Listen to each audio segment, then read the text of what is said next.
Two penises. PSA shuts down and gets millions of subs. We got the bricks and minifigs debacle to talk about. And is it the end of CGC 99s? We're going to talk about all these stories coming up next on the Ungraded Truth podcast. Debacle Comics set a record for 1.8 million. Nobody really cares. Who are annoyed that people are asking them questions, is this book banned? That question didn't exist a year ago. Somebody's submitting like 25 vintage books and getting 15 9.9s. We always think, how can it ever get crazier? And then it always does.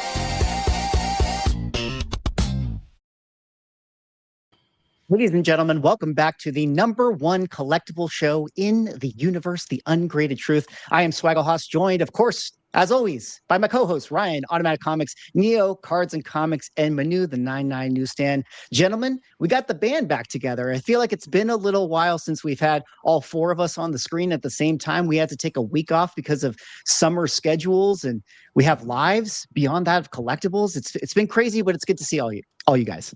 Great to see. Yeah, glad to be back. And yes, we have lives beyond the lives. Ooh. We have lives beyond the lives. That sounds like a good t-shirt. We should make t-shirts, by the way. But yeah, we have a big show tonight. Thanks so much to everyone for hanging out in the chat. Lots to talk about. I mean, we got PSA stories, their backlog. We got to address the bricks and minifigs situation, which, of course, none of us here are lawyers and none of us are even Lego experts. But I feel like from a collecting standpoint, we could at least have an interesting conversation about it. And then we have lots of other stories to get into. But of course, before we get there, we got to do a little bit of a housekeeping. If you guys have not yet subscribed to the Ungraded Truth YouTube channel, please head over to the link in the description. Go give us a sub. We are past 1,500 subscribers. It's on and popping over there. Sometimes we do clip outs and we put stuff on that channel specifically. So if you want to get exclusive clips, you got to subscribe to that YouTube channel. Also, hop on over to the link in that description. Hop over to our Spotify. If you guys want to listen to us on your favorite RSS feed, you can hop over to Spotify, Apple Podcasts, all of those things, and go give us a follow over there. Go give us a like. Go give us a 5-star review. We would definitely appreciate it. Of course, the Ungraded Truth stream is a live broadcast across all of our various YouTube channels and social medias. If you are not subscribed to all the guys on the panel, be sure to sub them up, give them our support because we appreciate their insights that they give us every single show. Well, gentlemen, we got to just jump right into it. We got to go with our lead story. Let's not bury the lead any longer, but we have to talk about how PSA recently, or I should say about a week ago, came out with the announcement that they are pausing their value tier submissions due to a demand in spiked prices. This has been one of the big stories coming out of the card world. They made mention to the fact that they have a backlog of 10 million cards, and that's one of the reasons why they had to shut down this service. If you guys are comic book collectors, that would essentially be them shutting down kind of the modern tier, the lower price service. But since this story broke, there's been a flurry of submissions going into PSA's doors, to which point now their 10 million backlog submission is being speculated on, maybe incorrectly speculated on, into the 17 million, 20 million. We have these Twitter beefs and battles going over here where Neo is responding to Boston Card Hunter saying it's more in the 14 to 15 million. We have Nat Turner responding to the Boston Card Hunter post about him saying that it's 17 million, saying that it's not accurate. We'll table the story right there. We're going to talk a little bit about this, exchange right here. But Rob, let me kick it over to you. Let's talk a little bit about the story in general. PSA, they're printing money over there. What's going on? Pikachu and Charizard are real popular, and people want to take their little plastic cards and put it in other plastic with a little label on it that makes it worth way more money. And PSA can't print plastic and labels fast enough, apparently, to keep up and assign little numbers in corners. And it is, you ground the industry to a halt, basically. Yeah. Just insane. It's just absolutely insane that we are back to right where we started in the COVID bubble of 2021 when they had to shut down the first time. About how many more cards are they grading now? Like, because I know they increased their capacity from COVID versus now. Way more. Like, I think they were grading like 50K a month back then. and they're grading 2 million a month now. Was it really that low? It was like under 100,000. I Like think that's crazy. Well, let me- if that's the case. it's gone way up from the beginning. As Neil looks that up, it's important to point out as I kind of further set up the story. This is coming off our last show where we talked about how PSA was investing 200 million just so they can increase their capacity in order to do more grading. But it's just kind of hilarious that after they made that announcement, they followed up with this one and they had to shut down their doors because they just, again, still have too much inventory to go through. But Rob, I don't know if you found out what's. It'll take me a hot minute. Okay. And, I mean, and I don't. Like, I know some people get upset because, they say like, oh, you should be like boosting your grading numbers and all that kind of stuff as much as possible. But like, I mean, I've seen the interviews before and it makes sense. Like if you massively increase the number of graders that you have, and this ends up being a bubble that just collapses. Now you either have a bunch of extra machinery and everything else for processing and a bunch of people you got to lay off. Like I understand being conservative on that, but man, it's at what point, it's the question, I guess, at what point does all this grading reduce? Like, is there anything that's really going to cause that to reduce with, with all like, because I think we all know it, like most of this comes from the whole like gambling side of it. It's like all the mystery packs and the power packs and all that kind of stuff. And like, at what point does that diminish? And I don't know. I mean, it's like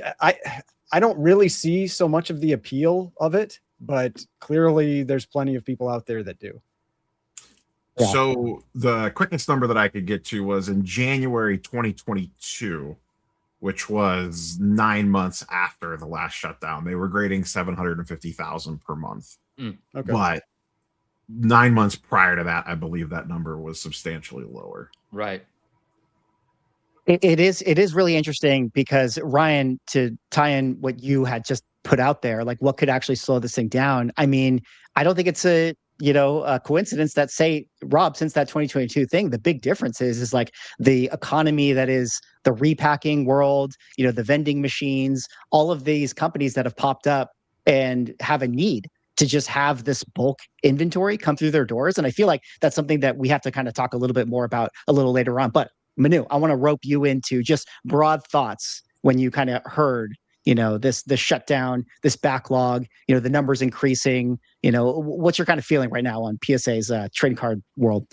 I think it's something along the lines of what I said in one of the previous episodes. Like, I understand the idea of, well, if you really want them slabbed by PSA for the ROI and maybe that's your grading company of choice, I enjoy a PSA slabbed card, then just get it in and eventually it'll get done, right? But again, just my truth is that's very discouraging for me. And I'm the sort of person that I understand the idea of, well, the longer you wait, the longer it's going to take. I just end up not submitting, just to be honest, And if there's like some card that I have that's super valuable, well, that tier is still open. And if the cost for grading is justified, then I'll have fun that way. But part of me having fun with grading is not challenging my impatience.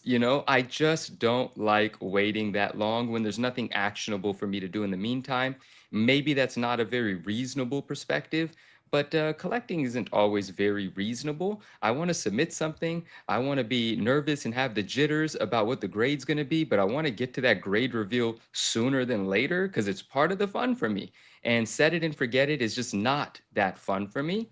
And that's where I'm at from like the collector submitter perspective, which saddens me a bit to say, but I did end up getting a submission in prior to the shutdown. And one of the orders, I did get grades for that. And one order, it looks like I'm going to get grades soon. The cards are in assembly, but I don't remember how long cards remain in assembly. Were those value submissions or were they higher dollar submissions? The one that I'm waiting on, no, like not low, like $89 a card, I think it was, or $79 a card. Those are the ones I'm waiting on right now. It wasn't like months and months. It was like a 25 business day submission for the ones that I'm waiting on right now. So they're still accepting those too, though, right? Yeah, like, regular service, $79 and up, you could still send in. And there is one small loophole on value submissions. You could still submit at the $50 level if it's purchased directly through eBay. Oh. Oh, that's a nice tidbit. I don't think I was aware of that. Again, Of course, just And- another and you will another get it part of back the PSA, you know, 28. cornering the market, you know. yeah. And I have an opinion on that as well. Again, very personal to me. I don't like direct submissions. I like to assess the card or the comic for that matter physically myself before making a decision.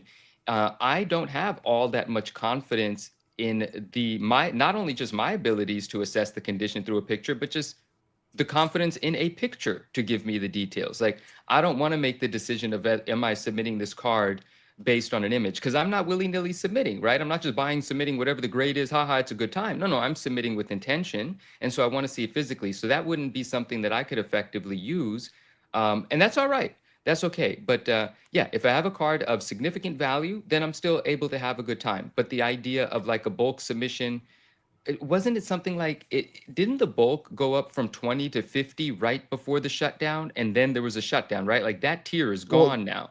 It's how many you had to submit Yeah. to minimum, qualify yeah. for a bulk. Yeah. Right. Not right, not like that the went up. price. The price didn't go up. It was the number of cards. The number Yeah. went from a 20 card Uh, minimum to a 50 card. And I have some friends that were preparing because they were already bummed that the minimum went up to 50, and they started to prepare. Well, I'm talking about one friend in particular that shared this sentiment with me, and he began to prepare his 50 card order. And right on the heels of that, I think that's the term, it shut down. And then he put in a phone call to PSA, and PSA's customer service, these are all guesses, but they said at a minimum, we're looking at 4 months at a minimum as an expectation to when these tiers might reopen. And that might be optimistic. I'm just sharing with you what some information was that someone got that was preparing an order. But those are my loose thoughts on it. It'll be closer to, we have the updated number now from Nat, with them getting another 4 million in. That puts the total at about 14 million. And that would probably add about another 2 months on until they clear that out. So you're probably looking at like 6.5 months until they reopen. Let me- I would think Let it's maybe even more than that though, because I thought I saw some people saying that they got their estimated return times, and it was like February or March next year for value. I saw submissions. something. Oh, I That thought maybe would you be- guys I shared mean, something. Yeah. That's 6 months, and then you I mean, tack that's- a little bit on. It's more. I mean, I'm just saying that's like 8 or 9 months at that point. Yeah, but they well, always let me- PSA tends to overshoot that stuff so they could come in looking better than they are. Well, let's double click on that for a second. Let's kind of really flesh this out a little bit, because like you said, Rob, you had your post. You speculated that it was going to be 14 to 15 million after Card Hunter speculated it was 17 million. Nat came in. Nat, of course, runs PSA collectors. Yeah, it's not accurate per usual. We got about 4 million cards in the 5 days from the announcement. So, you know, in theory, we're up to 14 million, 15 million, that sort of thing. But also, you know, the other tiers are still open, kind of like what you're saying, Manu. Like if you have a more expensive card, it's still available to you. And I was kind of throwing out this speculation, like let's say, you know, the minimum tier that's open right now is I got to pay $80 for a max insured card of $1,500. Well, let's say I pull a $500 card. Normally I would submit that value tier, but you know, maybe I'll pay $80 to submit it if I can still get $400 out of it. So I say all that to say, they have 14 million now, maybe 15 million. And in the coming months, they're still going to be getting however many cards are submitted in these tiers. Yeah. You know, maybe that's not nearly the amounts that the value tier brings in, but I you know, bet who it knows? increases though. I Well, bet that yeah, number it goes increases. up. So I lay that all out to kind of throw back to you guys again of like, you know, they're saying 6 months. I know, Rob, you mentioned maybe by Christmas time it's open, but like, I don't know. Like, what do we think? Is this really gonna, you know, settle? Or I mean, value tiers where I don't know the specifics, but a large amount of their volume comes from that value tier that they get per month. Like there's not enough cards being pulled on a daily basis to super back them up at an $80 per card level. I mean, the crazy thing though is like if you just think about the fact that they made this announcement and in 5 days they had 4 million cards submitted, then like think about this being shut down for 6 months. How many, like, because to me it's probably not really so much the like your everyday collectors. Obviously we know like that's not really what's causing this problem. It's the, you know, the people that submit stuff to that are sending in pallets of cards so that they can use them in, you know, the mystery boxes and all that kind of stuff. And so I imagine when this opens back up, those same groups, they need to have just as much volume coming in. They're probably going to submit another 10 million cards within the week or two that it opens back up, and you're going to be right back where you started. I don't, unless they massively increase what they can handle in that window of time, I think it's going to be trouble in the 6 months from now.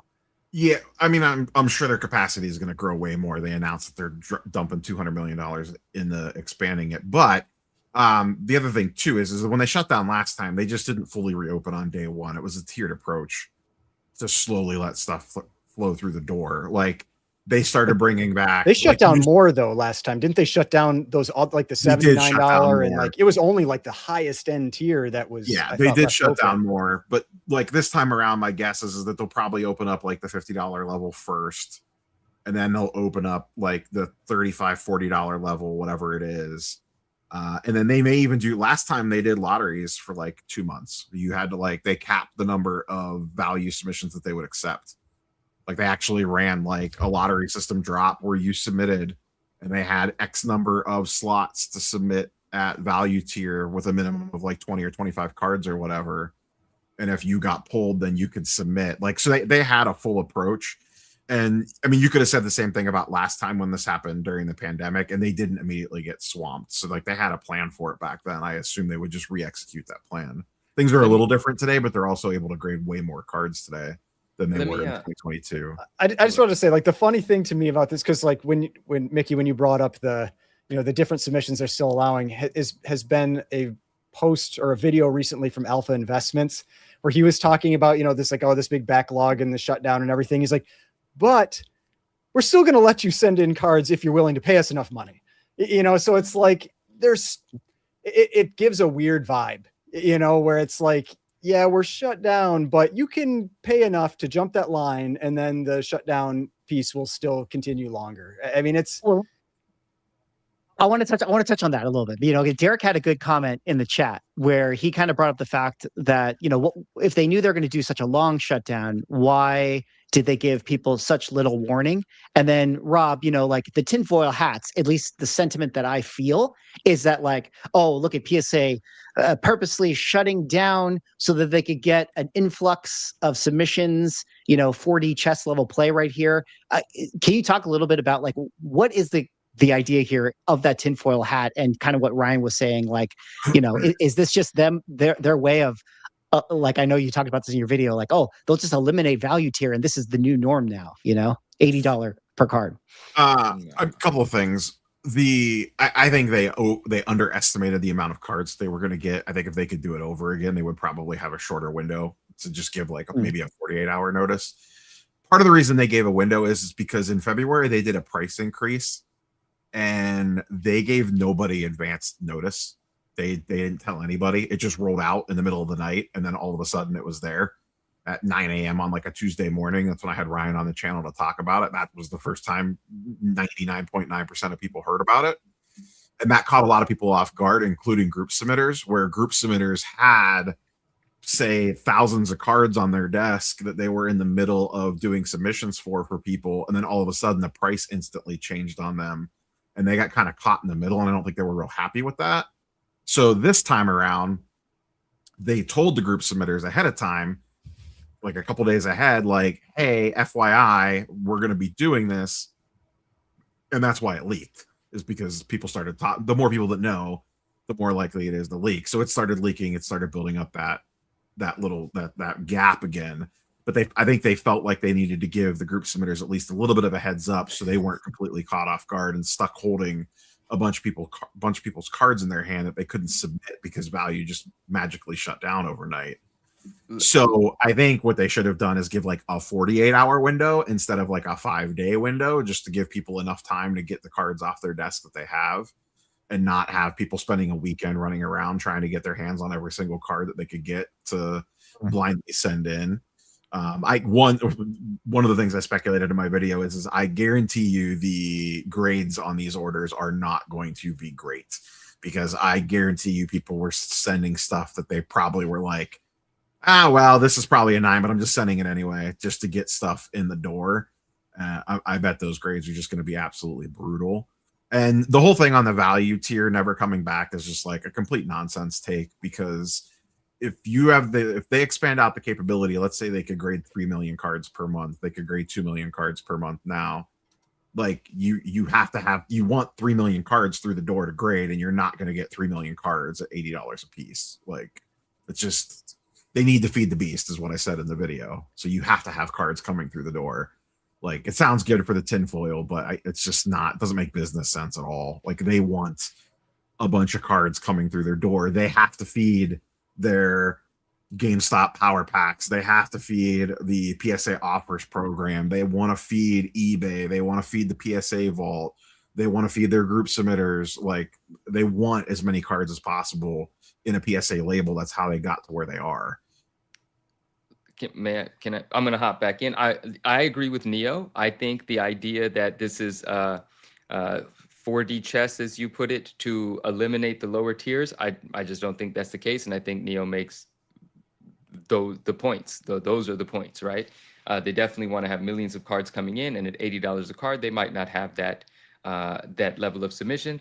And then the thoughts that I was mentioning earlier about being discouraged about submitting, I want to connect those back to those thoughts developed for me. I remember now, not when the services were shut down, because services being shut down doesn't mean submit them and you'll get them eventually. Those services are shut down.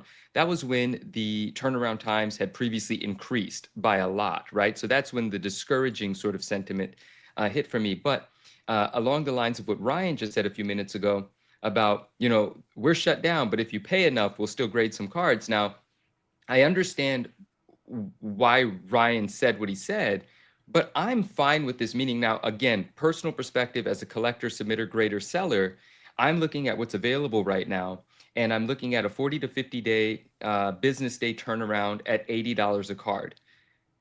That's, even for me, a tough pill to swallow, because 40 to 50 business days, that's over 2 months. It's a bit extended, but it's not terrible, and that's at a max value of $1,500.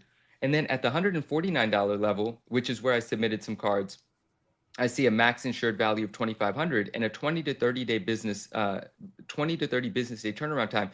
That can still keep me excited. And an example, what's up, Derek? And an example of that, of a card that I would submit, I'm not shilling this card, but I'm just giving an example of how that works for me, is that it's $150 and $2,500 value. If I buy a collection, or I have this card in my collection and I'm into the card $50, $60, I'm going to pay that to get that back. And a perfect example of that executed in my previous submission, when that turnaround time was lower, was, these cards that I'm quite obsessed with, the 66 honors. This card came back a PSA 4, but a PSA 4 last sold for $3K. So and I didn't buy the card for $2,700 and then submit it.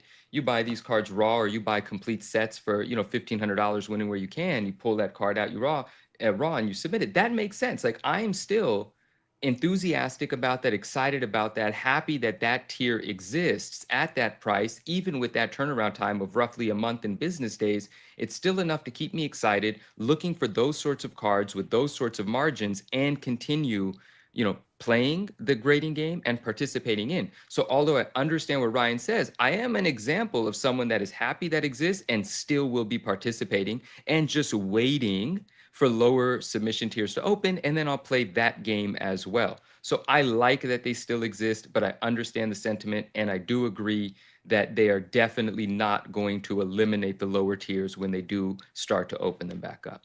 I've never thought they were going to eliminate the lower tiers. My point. No, was not just you, about, not you. Someone else said that. That wasn't about. Yeah. My point was said just it as about the a- whole idea of that it's a straight. I don't know. It's kind of a strange look where, when it's like we're super backed up. Now, it would be interesting if they gave metrics on, like, this is how many cards are backed up in this tier versus this tier versus this tier. Then people might realize it's like, oh, at $80, there's only 100,000 cards in there. At $350, there's only 5,000 cards, something like that. And it's like, these are nothing compared to the millions of cards that are in the value tier. Yeah. And maybe that's what it is. And so it's like, it really doesn't have any legitimate impact on this, but that would be some way where you could at least, like, let people know why that decision is made and why it's not really that big of a deal to keep these things open. But I mean, ultimately it's their company. They can do what they want. So it's like, I mean, it doesn't matter that much. And I would throw. I'm the one that said, you know, or are they going to eliminate the value tier forever? But Oh, I'm that just was sort of, you trying to stir that it was pot me. swag? Oh, God. I'm wearing the tinfoil hat right here. Oh, No, gosh. I'm sharing what the sentiment that I feel within the Okay. community. I don't think Okay. that they would do that either. I'm just bringing it up for the conversation, as I am also doing this, where, you know, Manu, you're the big PSA shill, so you're willing to wait until that tier opens. But Rob, a lot of the other conversation has been like, oh, this is it. You know, CGC to the moon, Beckett to the moon, Tag to the moon. Are the other grading companies going to have a field day here at their low tier? Is this a chance for them to close the gap? What do you think? No, because they're already buried in the night that PSA announced the value tier shutting down. Tag announced that their cheapest service tier available is $150 per card, and CGC drastically extended their turnaround times. Yeah, I have CGCs pulled up right now, and they're at 6 months, you know, for value tier. Okay, CGC, I believe, but like, you know, listen, I don't know. Sorry to the 3 Tag fans that are watching us right now, but like, you know, I feel like when Tag was like, "Oh, we got flooded," is that just PR? Is that marketing? They've been, according to, they had value tiers shut down prior to this PSA announcement. They shut them down shortly after maybe it was, I don't know if it was after the price increase or after they went to 50 card minimum for submissions. Tag shut down their lower tiers, but they still had like I forget what it was, like a 70, I think it was like $70 or $75 per card open. And then literally the night all the rumors PSA hit, in the middle of the night, they're like, that's close to $150 to grade a card with us. So SGC is already all backed up, and Beckett is running pretty slow as well. I don't have a good as feel for their turnaround times, but they did jump their output quite a bit. They've expanded their team slightly, and according to their GM, brought in some new grading efficiencies. So their max output is higher than it used to be. They could do like 150K cards per month now. But they will most likely get buried too. Hey, The way that I understand it, CGC was already falling behind before this announcement, and this is not going to help that. And once again, we could go back to 2021. We saw how this played out. 2021, PSA shut down. The other grading companies were not in a place to be able to capture that business. They immediately got buried, and they got buried worse because, as much as we all want to bitch about PSA, they can scale way faster because they have a much bigger team and way more money at their disposal. And what happened was a lot of the other grading companies got completely buried. Took SGC like a year and a half to dig out of their backlog from the PSA shutdown. Like it was a mess for them. They eventually rebounded from it because Peter was such a good face of the company, but really hurt them a lot how long that they were backed up for SGC because of the PSA fallout. And that's probably going to happen again. All these other smaller grading companies, the big 4 and even the smaller ones, are going to get completely slammed. And then PSA is going to be slammed. PSA is probably going to clear it faster. And then they come out the other side being able to grade cheaper and faster than everybody else for a short window of time. And then guess what? Everyone will run right back to PSA as soon as it's more affordable again, regardless of what they say in a comment section. Yeah. And I mean, theoretically, because I see some comments about Tag in the chat, like theoretically Tag should be able to scale faster. I imagine they still would have a limit on the, you know, whatever the machinery is for actually like processing the slabbing of the cards. I know for CGC on the comic side, that was always a big limiter. Like, it's like that equipment is not cheap. It's not quick to get. It's very custom, you know? And so that could be something that really holds that back. It may not be the actual like grader. I think it's actually a people problem for them. For PSA, I would think it's a people problem. Tag. I don't know if for Tag though. I'm pretty sure it is. Well, I guess. Well, then you got to answer the question. Then you can't just say it. What's the reason why? I mean, I think that there are more humans involved with that process than people realize. Yeah, I know that they have their checks. They talked about that with that. I don't know if we're going to talk about that in this video. The what was it? The perfect card that got graded. Yeah. But then it was like, oh, but we need to have a person look at this. And it's like, What is the point of this? Like, what are we doing here? Yeah, I'm pretty sure Yeah. people have to review everything that's graded by the machines. So there's a bottleneck. There's still a people bottleneck. I don't know. That's why I side eye everything that they do, because it doesn't make sense. Yeah, as Derek said in the chat, it definitely kind of undermines their value prop. But Manu, I didn't know if you had something to jump in on this. Yeah, a little. I mean, I just wanted to ask Neo. This is related to tag. I don't talk tag much. That's hard to say.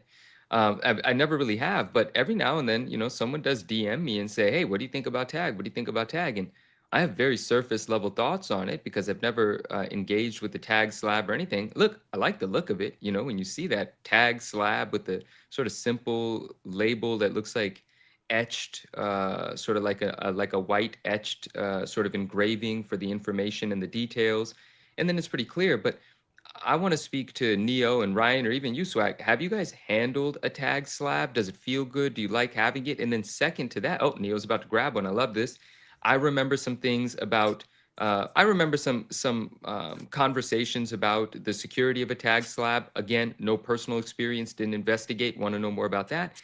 And what are the values? I imagine they don't perform as high as some of the other grading companies. Only imagining, not hating. That seems like a reasonable thought for me to be having. But what are some of the values? If a PSA 10 of a card is $1,000, what does it bring in as a tag card? Neo, do you have any information on that? Because I'm curious to know. TCG, they're okay. In sports, they're dog shit. Well, there's that, guys. So here's my biggest problem. I do have a tag slab because I bought a one-piece card and a tag slab. Here's the biggest problem. How's that label look like? Like that, as long as there's something dark behind it, it looks okay. But if it's on, that's always the big complaint I hear. Right? It's impossible to read. Yeah, but it does look good though. They're basically a CGC slab. They do look like the shape and everything, and even the label height looks like a CGC slab. Yeah, they're very, like the clarity and the feel in hand is very similar to us. They're not exactly a CGC slab, but they are very similar to. That's what I would comp them to. If you've held a CGC slab, it's very similar to a tag slab. Yeah, I have some CGC slabs. Yeah. Their biggest problem is sports people don't take them seriously at all because they can't grade anything prior to 1989. And if you can't grade a 86 Fleer Jordan, no one's going to take you seriously in sports. Well, that seems like a huge problem for a company that's going to be a grader. Like if you can't, and they don't even focus on sports. I mean, if you pull up the gem rate data and look, they grade 50,000 cards a month, and like 2,000 to 3,000 of it is sports cards. The rest is TCG. Like they have fully pivoted away from sports. I think my guess, and I do not know this for sure, this is pure speculation on my part, is whatever tech that they're using, I think personally probably has problems catching fakes of the older style cards that are just printed on basically like plain paper or like that plain cardboard stock that is not unique. It's very, you know what I mean? I feel like that their system probably has problems catching counterfeits with that. And that's probably the biggest reason that they don't do it, because I don't know otherwise why you wouldn't. Where's Tag located? California. They're here, huh? Okay. Yeah. I don't know where exactly, but I believe they're in California. So yeah, sports guys just don't take them seriously, because if you can't grade vintage, then what are you even doing? Like they don't. And then TCG, the thing with TCG is, and why I think they've pivoted to it so heavily, is you don't have the same complexities as you do on sports cards. Like there's no parallels for the most part. Like it's just a Pikachu SIR is a Pikachu SIR. They're all exactly the same card. You don't have a Pikachu out of 5, out of 50, out of 100 as a, this parallel, that parallel, that parallel, that parallel. Like whatever the card is, that's the card. So I have to imagine, and I'm no AI expert, but from a tech standpoint, it's probably way easier for the model to learn the card when it's exactly the same card over and over again. Right. And that's always been my other thing with that is like they talk about like, it gets smarter, it gets better, or maybe they're going to update it one day or something like that. Like folks will say that. And if that's the case, then doesn't that invalidate all the previous grades? That's always one of my big concerns with this is that, like, yeah, they talk about it getting better, but I mean, granted, you could talk about that. You could say that the same thing with PSA, like how people are like, oh, I don't want cards with certain numbers older than this because they've gotten more strict. And, so, I mean, you could argue, you could make a similar argument, but It's just more in your face. I feel like with like Yeah. machine learning, where it's actually like actively changing. Especially But- tag but two, to that because they point- rank the cards. Like if you get the 1,000 point, if you pay extra and get the 1,000 point scale, they show you on their pop report where your card ranks compared to other cards of the same grade. So if the I did grading not scale realize- drastically changed, But you have to pay extra for that. You though. do. It's So, very so not expensive. every card gets Correct. that type of grading. correct. But that was one thing that pissed people off, like their loyal supporters early on. People love the 1,000 point scale. And then once again, the human element took too much time for it. So they scaled back on it, had to charge a huge premium. And a lot of people that were early adopters were pissed because they're like, oh, no, I thought that was the whole point, was the 1,000 point scale. And we're going to get super detailed. And they're like, well, you see, that takes us a little too much time because we probably have to have people look at it a lot longer. So that's what surprised me theory. is that I thought that the whole point was that they were all going to be that 1,000-point scale, you know, and then it was only, I don't know what it was, like maybe 6 months ago or something. I learned that, oh, that's something extra you pay for. Now, maybe it wasn't at the beginning. It was, And- I think okay. it had a little bit of a premium, but nowhere, it has a huge premium now. Okay. Well, so that's interesting though. I actually did not realize that they had that scale. That to me seems like one of those, cool idea, probably hard to actually make happen. But Ryan, to what you're saying is like, I understand what you mean. Like you could make the argument that, PSA tweaks their grading, so like old stuff is invalidated anyways. But the whole value prop that Tag is saying is that, oh, our grades are accurate. Like PSA and CGC and stuff, we've had so many of these conversations, like, clever use of language. They're not actually saying that they have this like scientific perfect thing. They're saying it's more of an art. So they have the verbal language to kind of like get out of it. So I don't know, like the tag thing is interesting. It kind of just feels like at some point PSA will probably buy them out, like they buy out everybody else. And if there's any value to their algorithm, maybe they'll incorporate it one day when we actually do have AI grading. But kind of bringing it back to, I have a question for you, Swag. Yeah. Well, go ahead. Throw yours, and then I have a transition question. I was going to just sort of bring it back to like the kind of the main topic and wrap it on that. You throw me the question first. Oh, I was just going to say, well, my and I don't pay attention to this very often because I don't grade a lot of comics. I just assume since card grading is booming that comic book grading must be super backed up too, right? It's definitely Wah, wah. comics kid never, as is going to be our other T-shirt that we one day make for our channel. But before I pick up that nice little segue that you had and transition it over, kind of maybe just last little thoughts to close out this topic. Rob, I'll look to you on this one. I mean, what's going to happen 6 months from now, 9 months from now? PSA is going to shut down. Are there any second and third order effects that are actually going to manifest in this shutdown period? The biggest one will be artificially low population counts on any product that releases during the shutdown.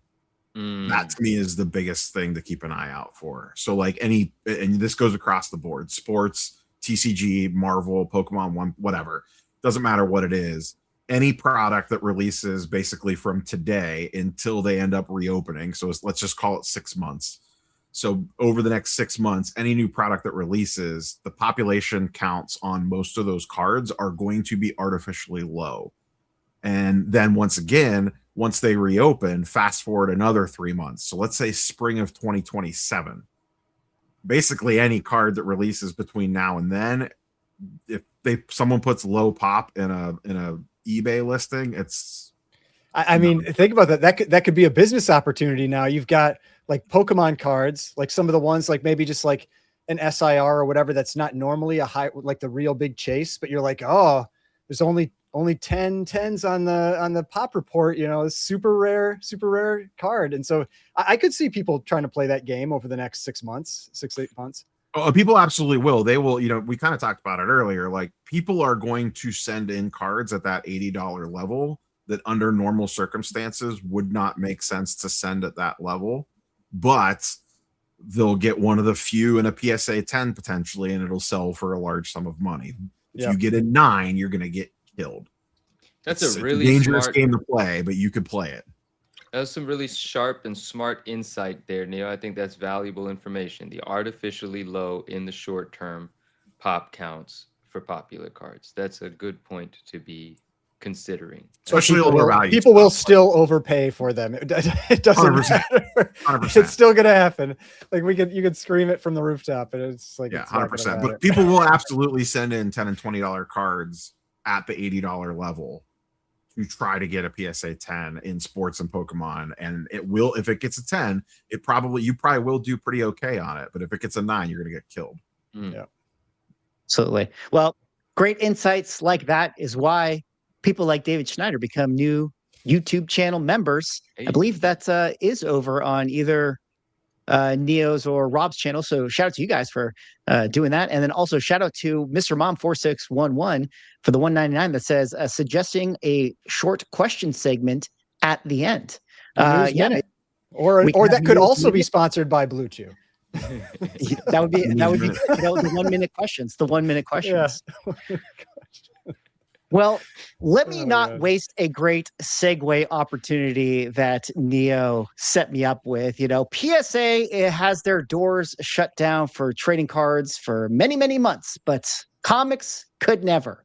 As just over a couple weeks from now, we have Heroes Con, where CGC is doing on-site grading, which, if you guys don't know, on-site grading. Now, not a couple weeks.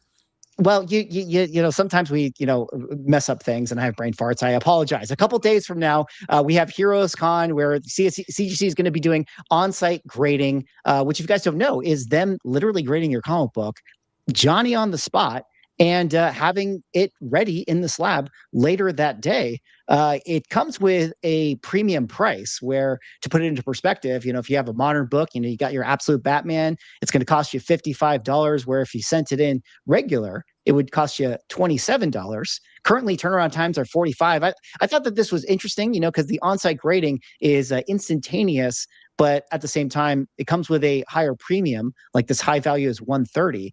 But then I noticed that high value for CGC right now, turnaround times 10 days. Now, in the pre-show, to me, I was a little surprised by that the turnaround times were 10 days so fast. I guess, Ryan, like 10 days is kind of normal for high value, but maybe Yeah, just I felt like more that was broadly in the normal, but yeah. Okay. Well, maybe more broadly in the conversation, I do think that it's interesting that, the comics could never conversation, it feels like always pops up where, like, I feel like there's maybe not a lot of submissions going on at CGC with maybe the unlimited value, the high value tier where these turnaround times are as such. But I don't know, what's your kind of sense with turnaround times these days with CGC? What's your sense with on-site grading as it stands here and the premium that you pay? Is it worth it?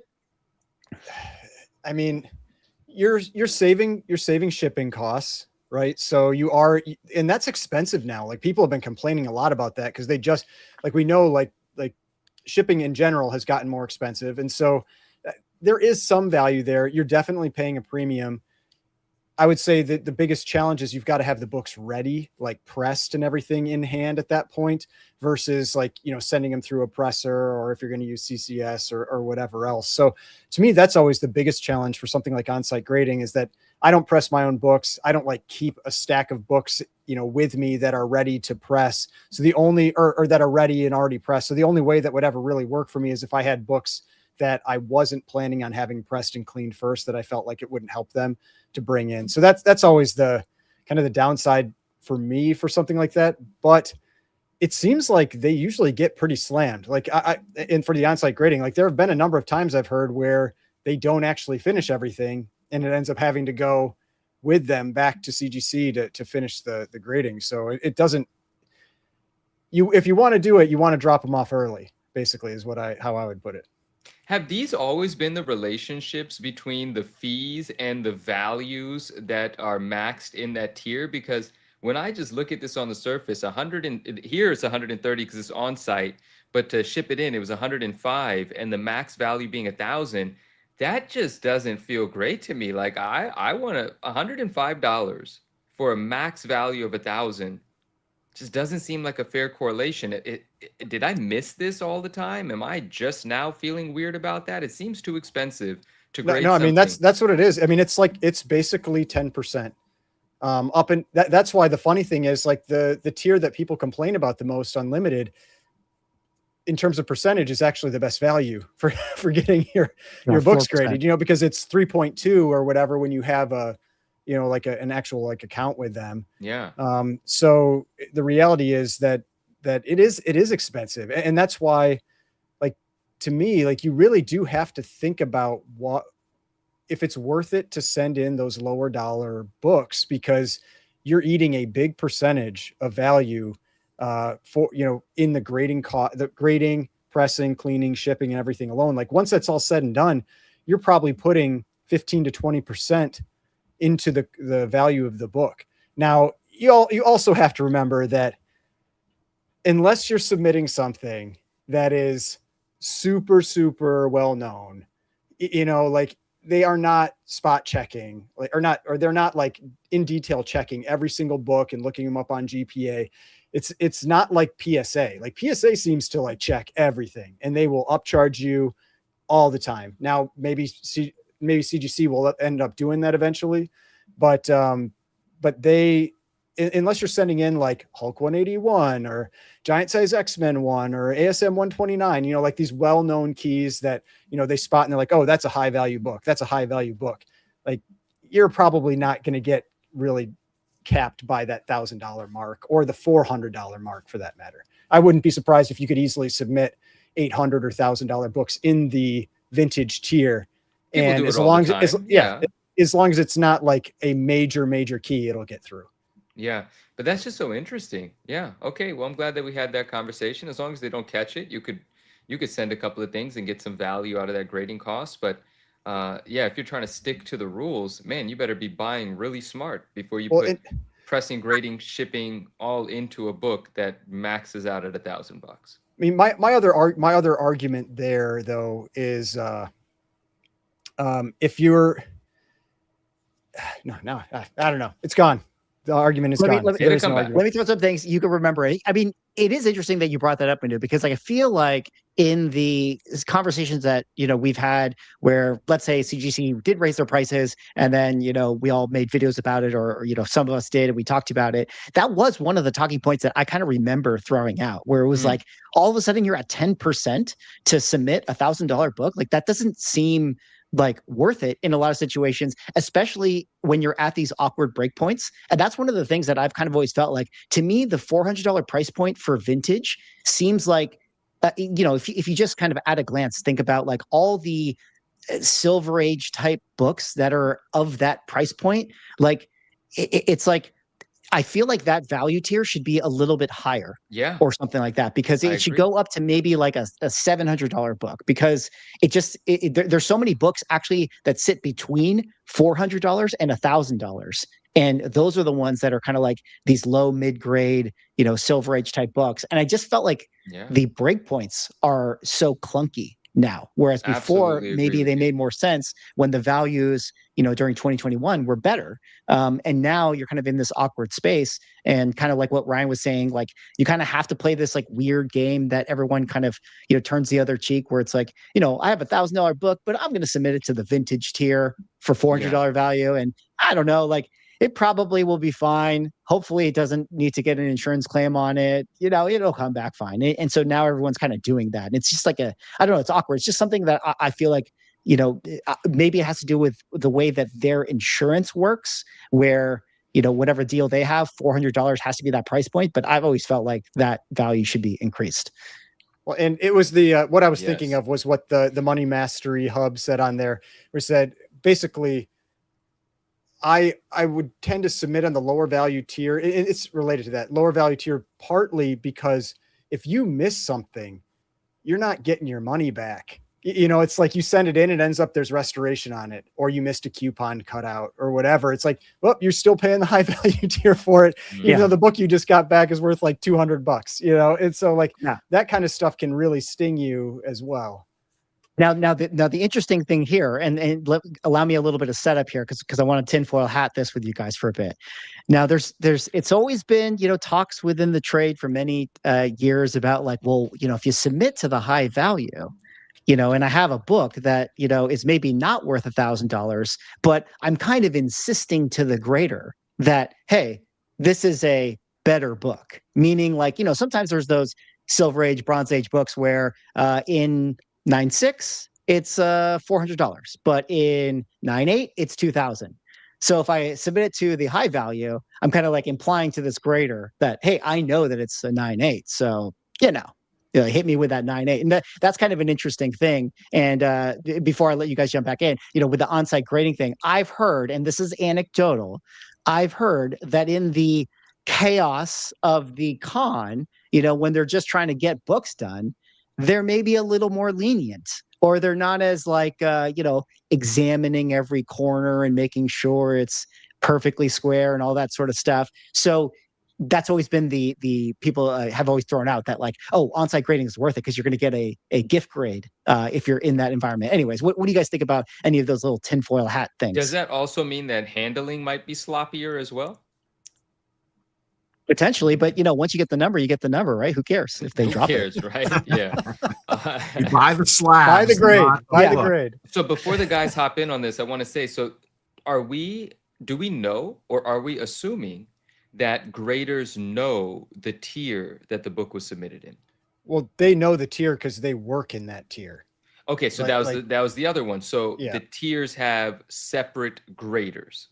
Because it's based on experience. Yeah, I mean, at least my understanding is it's based on experience. Like you're not having a new person grading high value or unlimited. I mean, unlimited maybe, but like from vintage to high value, $400 insured to $1,000 insured, does it really require a different set level, skill set? I mean, I don't work for CGC, so I can't say, but I imagine it is still probably some type of tiered system, and maybe it's even like you get. I don't know, maybe you get paid more on, the higher value books that you work on, or, whatever, maybe because you have more experience and that kind of thing.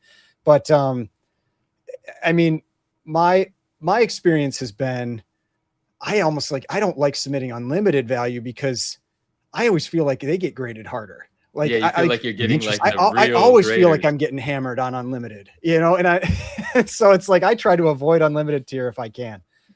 Sorry, go ahead. I feel this. I feel the same about vintage. I feel like every time I've submitted to vintage, I've been absolutely decimated. Well, was that your FF 112? Was it vintage? Yeah. That I submitted that. It's like a 9 to a 9.8 on a recent. Yeah, I got a 9.0 when I submitted to vintage, and then the next time I submitted it high value because I was like, no, we're going in high value with this, and I got a 9.8 out of it. I mean, granted, it got repressed. Maybe the pressing the first time wasn't enough, but I don't know. That's been my experience. But I'll jump in. I'll be the one guy to jump in and say that I do enjoy submitting unlimited value. I've had good submissions. I've had not so great ones, but generally speaking, it has worked out well for me. But yeah, there have been some that I'm like, man, I wonder if I got a grader that's really, really focusing on the details because he or she is the most experienced, most sophisticated in the ways of grading and flaws, and maybe that isn't to my advantage. But generally speaking, for the most part, I submit unlimited value, and I've done fine with it. But I hear what you guys are saying. Here's my speculation I have no idea. This is pure tinfoil hat speculation of the people that are working on the vintage tier. It's like you come in as a CGC grader, they start you in the modern, you're just looking at Absolute Batman all days. One day you get that promotion, they send you up to vintage, and it's like, oh, this is your big shot. This is your big chance to make it. But because you have to, really work hard and you're still grinding, as opposed to like, the senior graders who are just, living it up. With all that comic book money, that vintage grader, he's in there and he's like examining every little detail, and he's being super, super hard because he can't be giving away these free 9.8s. He's got to be making sure that like his boss is not like, hey, Paul, why are you giving away so many 9.8s? So I just kind of want the vintage grader that's long in the tooth. You don't want the new vintage grader. I think so. That's my theory. I think you want the guy who is like, he's been doing it for years. He's rooting for you.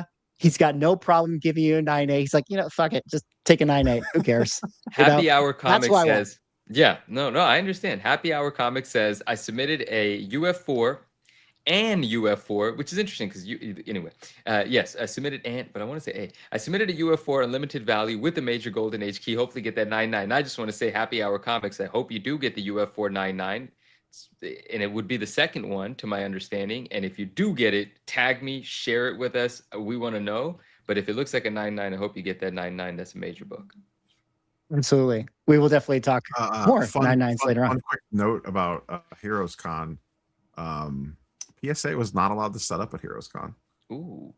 You Let's mean talk even more about even that. for The not comics? allowed.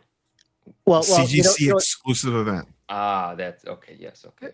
Very, very interesting. Thank you for the assist on that one, Rob, because the next little thing I want to share with you guys is, here we are, CGC, still taking pop shots at the other guys, quote unquote. We got some case rattling videos that they're posting up right there, taking pop shots at PSA. Now they're banning them from, apparently Heroes Con here. And, we're looking at PSA's turnaround times, actually a little bit slower than that of CGC, but I don't know, kind of interesting, right? CGC still looking over its shoulder. What do you guys make of CGC doing these kind of funny videos about the other guys? Well, the shaking case thing was weird to me because it's like, to me, that's like, I hate that the CGC case, like they do like the inner well moves inside of there like most of the time, and it's super obnoxious. Like, it's not a good thing to even bring any attention to it, even though it was like a joke and they were playing music, like different music with them. But I was just like, like, you shouldn't be shaking those cases regardless, and they shouldn't be moving around like that. I don't know when that started. It's just, I know it happens a lot more now than it used to. Yeah. I don't know. Interesting stuff. Them doing, their little videos about PSA. And yeah, I have to imagine, I think that CGC has a deal with a bunch of cons. I think that might have also been the treatment that CBCS got at certain times. So interesting that PSA not allowed to set up there, but they will be at. I know for a fact 2 years ago, I think it was 2 years ago, at least one of the Heroes Cons that I attended, CBCS was 1000% there, because I distinctively remember like vlogging, like, here's the line for CBCS. And it was like a folding table with a cloth with like one guy behind it and then like one sad person waiting in line. And then I like panned over to the CGC line that's like a mile long. Yeah. Which, spoilers, CBCS also won't be at Heroes Con. Yeah. You sure about that, Neo? I was really looking forward to them. I will say, just as a side note too, if you're planning on doing the on-site grading with CGC at Heroes Con, you're gonna want to get your stuff in early. 2 years ago when I was there, I remember that getting cut off quite early to get stuff back during the con. Like, they ran out of submissions basically. Yeah. You don't want to get your submission at Heroes Con shut down. You don't want to be like CBCS that also got shut down, as you pointed out. Nor do you want to be graded scripts, because CGC came and went with their grading script, vertical. We don't need to spend a ton of time on this story, but it was one of the stories that popped up in our absence of our show. Of course, we've been talking a lot about manga. We've been talking about the speculation of graded scripts. CGC started to do it. Some people were getting all excited about it, and then they were like, this is too hard. So they're shutting their doors. What do you guys think about this one?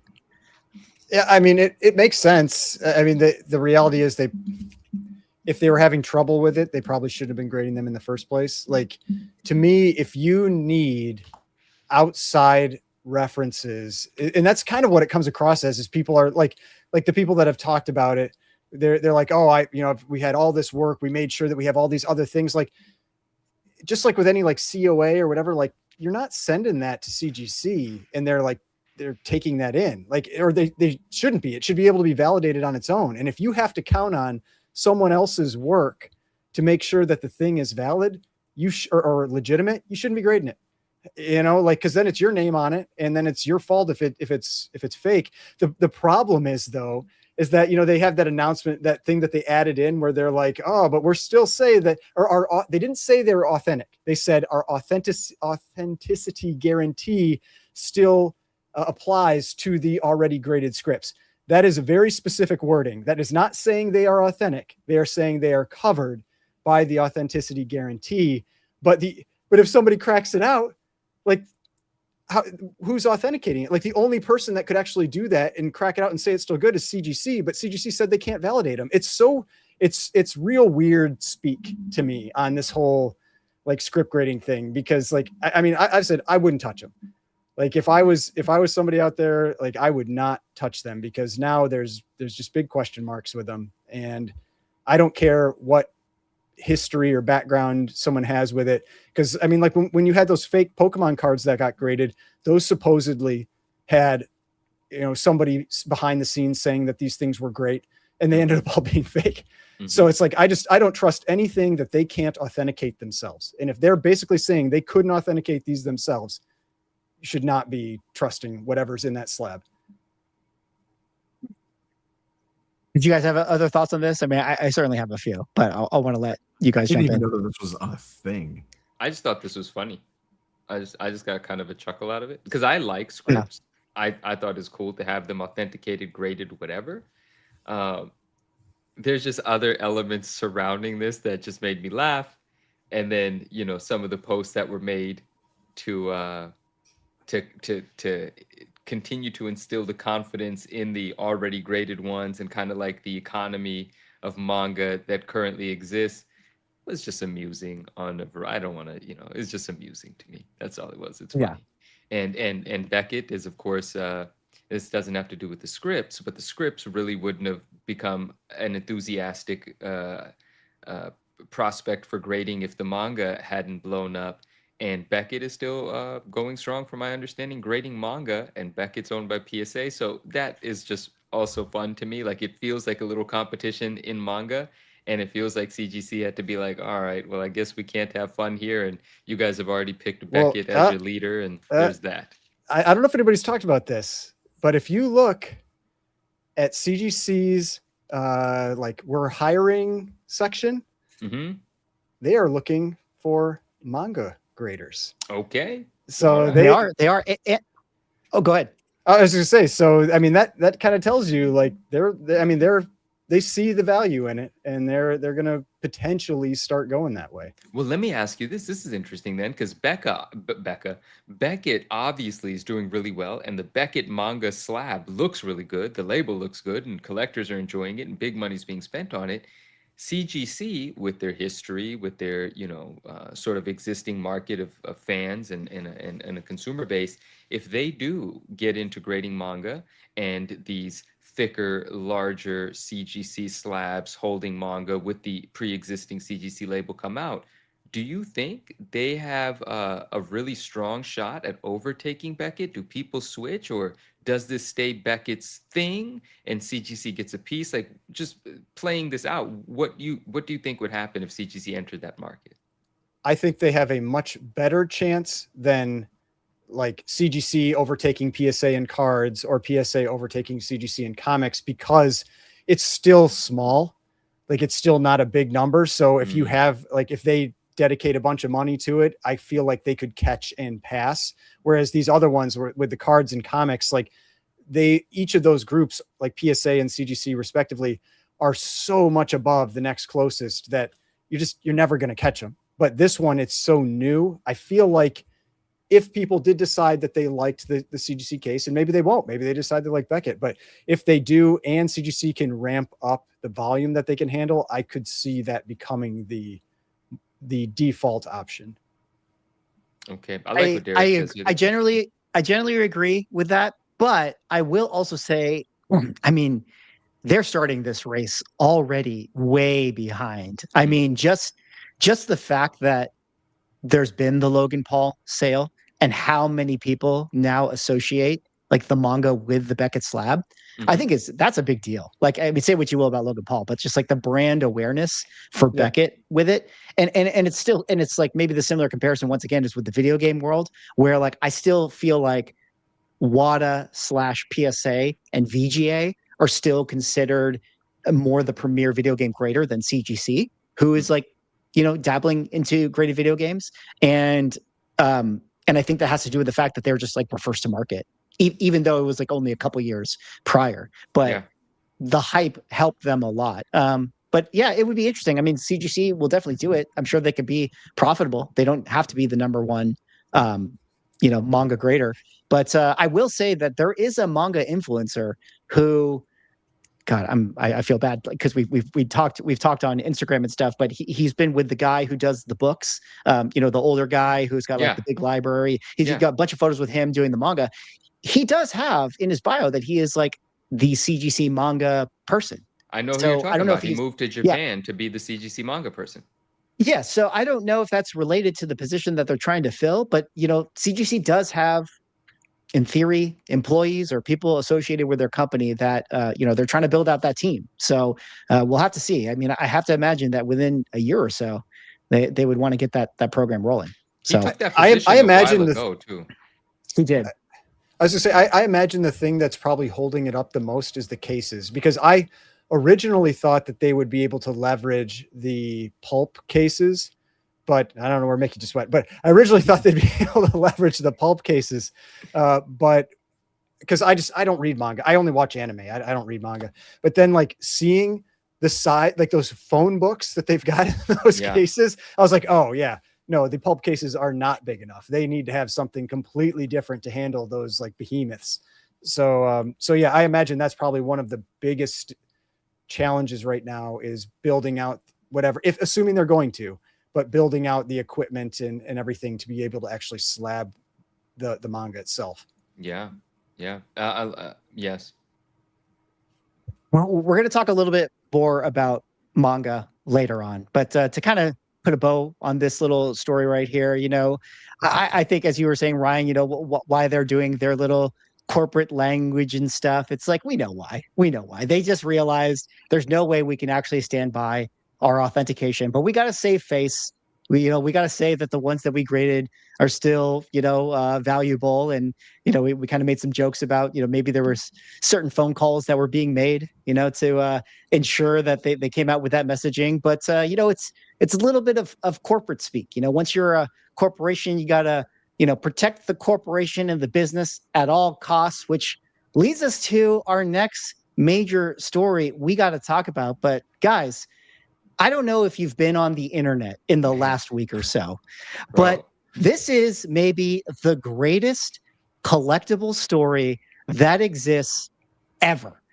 Shout out to Reckless Ben, who came out just a couple weeks ago with a video where he was investigating a Lego collection worth $200,000 that was assigned to Bricks and Minifigs to do consignment, but ended up being that Bricks and Minifigs allegedly stole this collection. The story kind of goes into this crazy world of, Lego collectible selling / stealing, property from, or the corporation stealing like the little guy's property, to business takeovers, to lawsuits, to police corruption. I'm not going to go over the whole thing. It's an incredible story. Suffice to say, the entire internet has rallied around the original owner of this Lego collection and Reckless Ben and the Bricks and Minifig Corporation.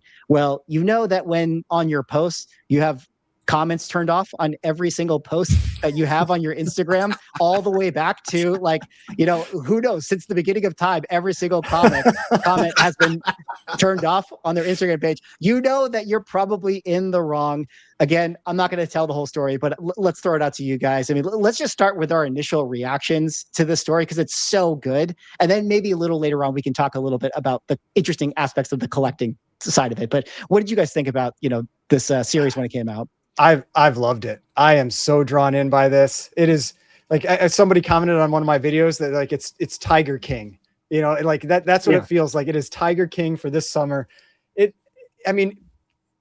started off as the Lego story, but like it's really become much more than that. Like the Lego thing is what, some people still like to talk about, but the police stuff is really, it's almost like I said in my video, and I talked about this, like it's almost scary because it's like you see, like everybody kind of has an idea that like small town police, it's like they're protecting each other, protecting their locals, that kind of stuff. But it's like it's all on camera.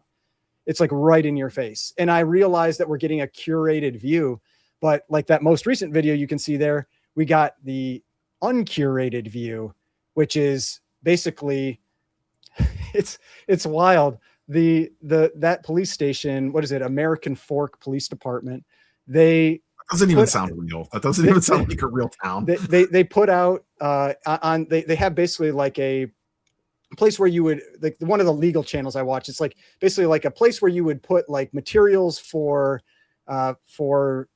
like news stations or whatever, so somebody can get this information and they can talk about it or whatever. And in that they had a Dropbox link, a public Dropbox link.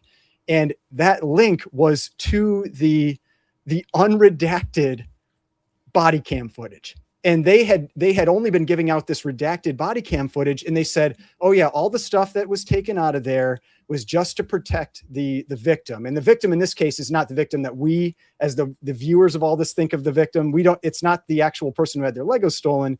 It's the person that Reckless Ben is trying to get the money back from, this person. I think it's Josh Johnson. But yeah, so they said, oh, everything we took out there is to protect him. But when you get the unredacted footage, you realize that's not what it was. They were taking out things that were protecting the police officers, things that they were saying.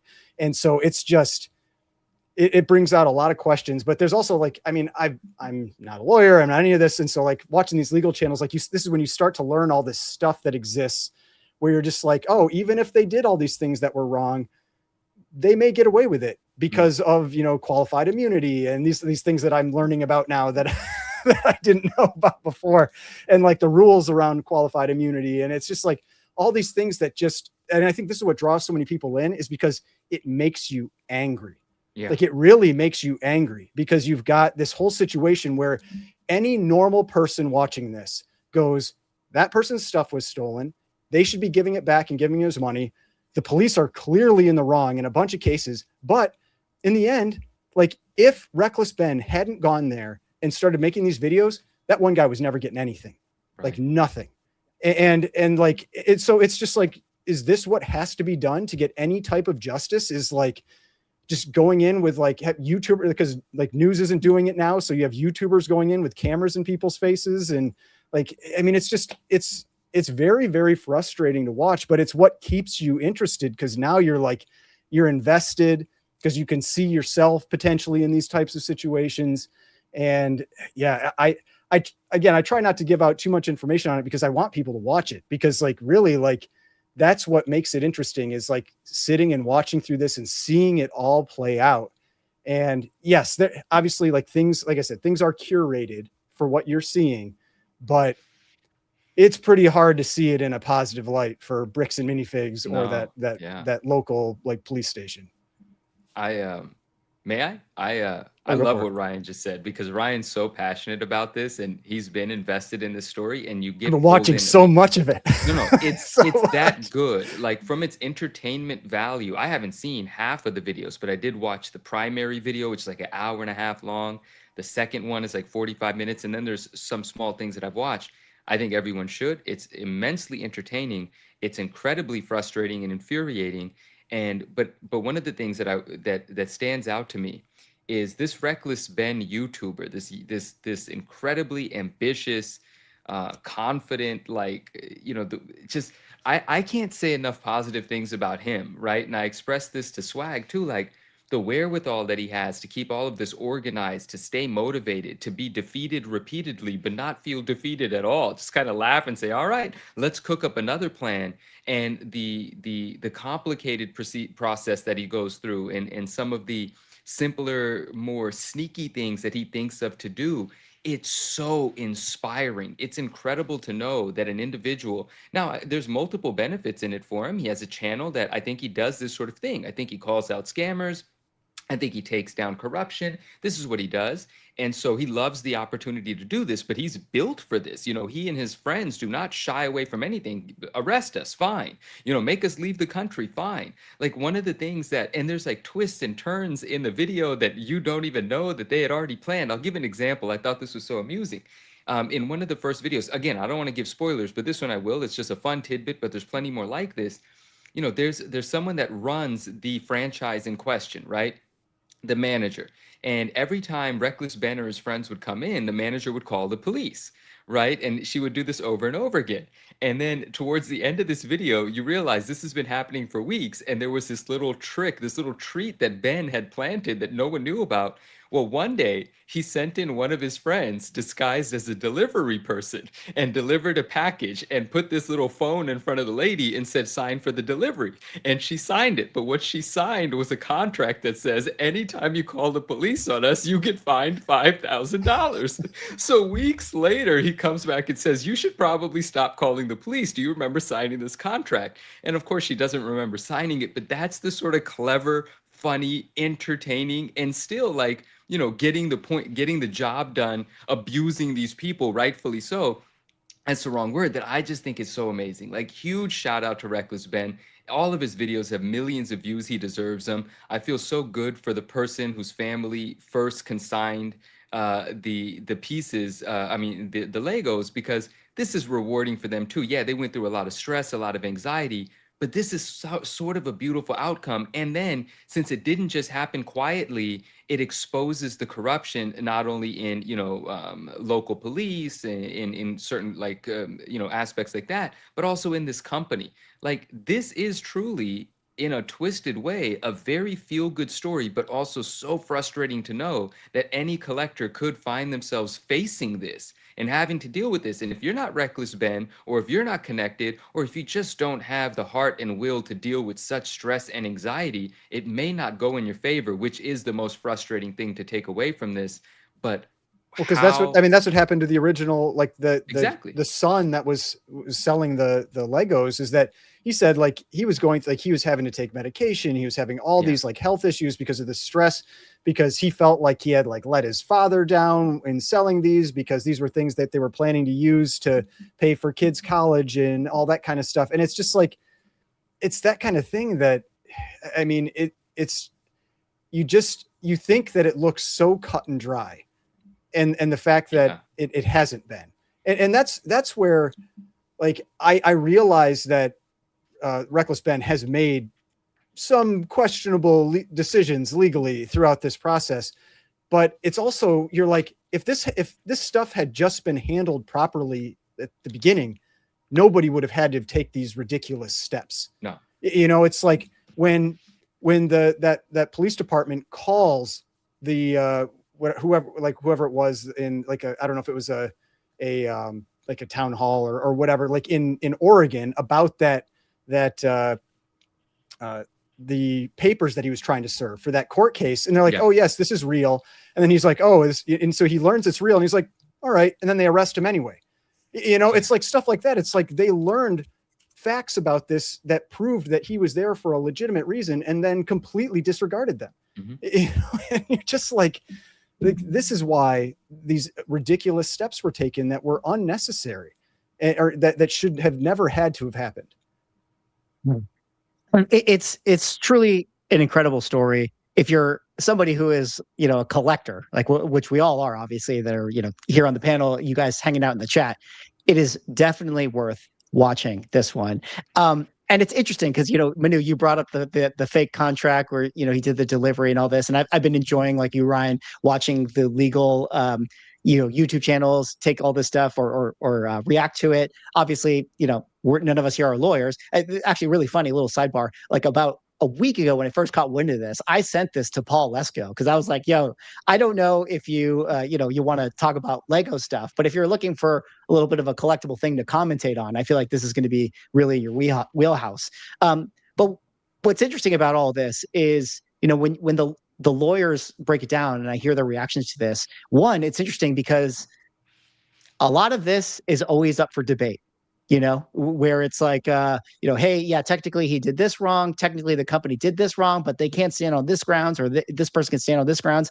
And I feel like no matter how this story shakes out at this point, the pressure is so like loud, and everybody is looking at it to where it's like, listen, this is just like a common sense thing. And why it's like so frustrating, why people are so angry, because it's just like, I don't care if the company is not supposed to be doing consignments. I don't care if it's the previous owner that technically owes the money to the, you know, this guy or whatever. Like, as the corporation, you got to just pay this guy his money back. And I don't care that Reckless Ben broke all these rules. Like, pay this guy and you deal with all the fallouts that you have with like the various franchise owners. That just kind of seems like common sense. This is where everything should be at this point. And it's just crazy that the CEO of Bricks and Minifigs has dug himself in such this big hole. Yeah. And, you know, like you said, Ryan, I'm sure there's many elements to the story here. I'm sure there are some things, there's been a lot of conversation about, was the collection actually valued $200,000? Like, we all kind of know, like, people say, oh, my comic book collection is worth, 100,000. It's like, check GPA, let's check GPA. And it's not always the case.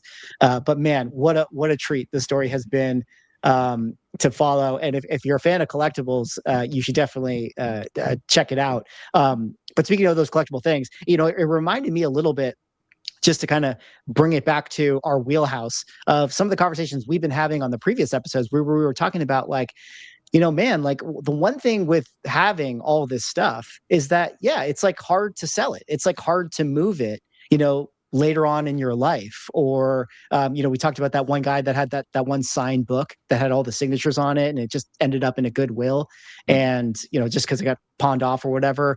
And it's just kind of an interesting thing of, like, if you go deep in this collecting world, I feel like planning that exit is really important. And this story just kind of reminded me a little bit about that. Which, granted, well, I mean, comic collectors, at least from what I've heard in my comments, most of them plan on being buried with them. So, that's their plan. They don't care. Fair enough.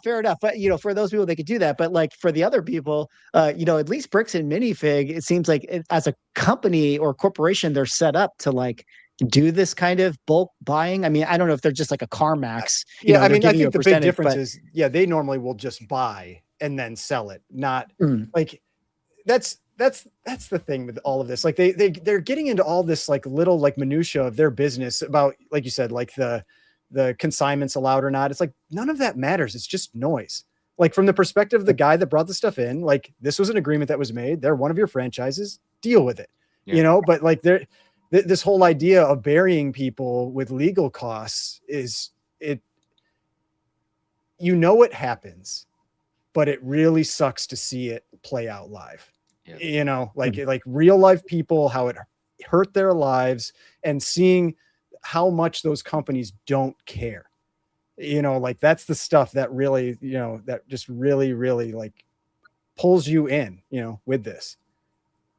And it is really interesting because, like, even beyond that of collectibles, but I'll pull it back in, this concept of, like, citizen journalism, like, this is what it takes now at this point. Like, whatever it is, right? Like, to expose, like, fraud or whatever, all these YouTubers, social media people, they become the story, or they shine the spotlight on the thing. And then that's what people all of a sudden care about. And it's like, the irony of this is that, like, the Bricks and Minifigs would have gotten away with this if it wasn't for you damn kids, essentially doing the YouTube video. And it just kind of reminds me, like even in our space, we talk about grading controversies and things like that. And, it's important to, like, bring up these issues and talk about it. Obviously not to purposely raise pitchforks, but, it's an important part of the collectible balance that you have to give the companies a little bit of pressure so they can feel a little heat, so that they can remain accountable to themselves as they do, the things that they do. And it's a little bit of a reminder of that. Absolutely. Well said. Yeah. Any other little things about this particular story before we kind of move on, gentlemen? Everyone watch it. Get your popcorn and enjoy it. It's fun. Some people ask, like, what some of, like, the legal channels were. Legal Eagle, I think, was one that he's the one that wears, like, the suit and stuff. Like, he was really good. He was very detailed. Did he do his part 2 yet? I saw he had a part 1. I didn't see the part, if he had a part 2 drop yet or not. I don't know. Let me see if I can look up a couple Bricks and Minis. Legal Eagle and Civil Rights Lawyer, I think, are the 2 big ones. There was one other that I've watched that he's Civil Rights Lawyer has a big beard. Let's see. There's Legal Mindset is a big one. Legal Eagle, like you guys said. Those are the 2 that I've definitely watched. Legal Eagle, Legal Mindset. Yeah, I'm wondering if it's Legal Mindset was the other one that I was watching, because oh no, here we go. What was it? It was Lawful Masses with Leonard French. That was one. He has like 200,000 subs. He's been covering it. I think he was one of the earlier ones, and some of the others picked it up, and he's covered it quite a bit. His is definitely a little more dry, but he clearly lays things out for you. Sounds like a great band name. Well, I'm sure there's going to be much more coverage of this throughout the coming weeks or so, because the story's not going away until there's a happy ending. Can't get that sort of engagement in comic books. Well, I mean, the scary thing is, like, for all we know, Reckless Ben is going to jail. Yeah. You know, like, he's got some pretty serious charges against him. Listen, Is he back in the country? Well, they have talked about that. I feel like that was definitely just like something for fun on the video, because he's like, yeah, I've been back in St. Louis. I've been in other places. Like, it sounds like that was just like an end of the video, like kind of like a, I don't know, like thumbing his nose at them a little bit, like as a joke. Cause there was an interview I think he had with like a local news station where he was talking about like, oh, I've actually been in the country a few times since then. So I don't think he's just hiding out in Mexico. Now that we talked about this, are we not allowed to go to Utah? Do I need to stay out of Utah? Like, are we probably banned from Utah? You guys are pretty close to Utah. You want to be careful. If you're Mormon, you can go. Yep. You know what the sad thing is? The sad thing is like how big it is. Like Rob, it's like comics could never. You know, there could be a $300,000 comic book collection that would be stolen. Nobody would care. What the funny thing was, like, when they were talking about that town, I was like, I swear I've heard of that area before. And it's because it's from the, like, what is it? Like the Secret Lives of Mormon Wives or whatever that show is. Like, I don't know if anybody's watched that one. I have watched it, but Nobody's watched it, Ryan. It is also in that area. And so it's interesting how this is all playing out. It is very interesting indeed. Very interesting. Well, a lot of people care about that story. Nobody cares about comics, and nobody cares about 9.9s and high grade moderns anymore. But fellas, you know, this happened a couple weeks back on Comic Link. We had the sale of a CGC ASM 252 9.9 newsstand copy sell for $19,388. That is a 20% drop between the last 9.9 sale of this book, which happened to have been just a mere direct edition. Very interesting, you know, like a big haircut there. There were some other 9.9s that sold, which we'll talk about in a second, but there was another modern grail that was of course, the Spider Island ASM number 667 that sold previously 28,800 last year. Now that 9.8 is down to 19,263. This was one of the books that had been kind of sticky. Like it wasn't doing the Djurjevic variant thing for Ultimate Fallout 4, where it was correcting, was actually being pretty competitive and made you sort of think like this was the modern grail. But guys, what do you think about some of these recent sales right here? And maybe more importantly, the 9.9 of this 252 selling at a haircut. Granted, you know, different year, 2026 versus 22. But did this sale surprise you? Do you think it was soft? Do you think it was a good buy? What are your thoughts? Who's going first? It's still a ton of money, is kind of how you put it. Like the 9.9s are still worth a lot, but it feels soft. Like I think it does feel soft. Like that book is going for what, like 1,500 right now in a 9.8 in a newsstand, I think somewhere in that range. I probably thought in the mid to high 20s. But yeah, I mean, for that one, now for the ASM, the 667, I had like that 28.8 sale. I remember that one because I thought that one was going to go for like 20, I think, when it sold like back then. And I was really surprised that it held up and pushed to 28.8. And so 20 to me isn't a surprise. Like to me, that's around where like it's at like 19 and change or whatever. That's around where I think it should probably be. I just think that other one was just, it's the challenge with that book that we've seen with comics, like from the comic boom period in general, is that with that book, it sells so rarely in a 9.8 that people like, they look at it, they're like, oh, I'm getting it for a deal because the last one sold for 40,000. But it's like, the reality is it's because it sold last like 3 years ago and it should have dropped even more. And now another one came up and then it actually finally gets down to the number where you think it maybe should be. I see that book available a lot for something that's so rare. It is rare though, right? Like what is the census existence of that in the 9.8? I mean, I don't see 9.8s of that book very often. Like that come up because I think a 9.8, there's only, I feel like there's less than 100. For the 667. Yeah. Let me pull that up. I do think that they're at 9.8. There's definitely less than 100. I would But hope so at it's that kind of price. yeah, it's very Well, I mean, interesting. but if you think about like a modern book, 100 is very, very low. like I mean, Yeah, but that's 20 grand is a ton of money. That's 100 people have to make the decision all the time of they would want $20,000 to $30,000 or that book. That's a lot of opportunity to screw that value up. 15 of those come to market. 15 people need a buck. That value's done. That's a lot to hold that kind of value for an obscure item. So it looks like there's 25 9.8s for the That's way less 667. than 100. Okay. Yeah. So the 100 number was really like 85 total graded Okay. out there. So yeah, 25 9.8s definitely very hard to come by this book. You know, That is a small it for number. a long time was the modern. that must have print. sold on Comic Link, didn't it? Oh yeah, these sales were on Comic Link. Oh, so yeah, so it's not on GPA, and so yeah. that sale never happened, right? Oh, That's a that's a $28,000 book right there. 100%. I did mention that. Yeah, sorry, not in our little setup right here, but in some of my posts and videos and stuff, I mentioned, yeah, these will not be into GPA. So, you know, the praise be the holders of these books. They get to make sure that nobody ever knows that you can get it for less than 20. But still, I thought it was just a kind of an interesting thing. Now, let me go back to this real quick, because granted, like you said, Ryan, comic boom, price is different, market, but being that this was the newsstand compared to the direct, and I think that current 9.8 newsstands sell at about a 30% premium. Like I pulled it up, it was like, you know, 1,400, let's call it, for a 9.8 newsstand of this book, where it's like a direct, maybe it's like under 1,000. Right Like, now it's under is that 1,000, but they element- were selling higher than that recently too, though. But yeah, sorry, I didn't mean. Yeah, correct. So does that move so, it for you, change I mean, it for you, make it more interesting? See, the thing though is though, if we look at what that book was going for in 2022, a direct, like it was May, was about 1,800.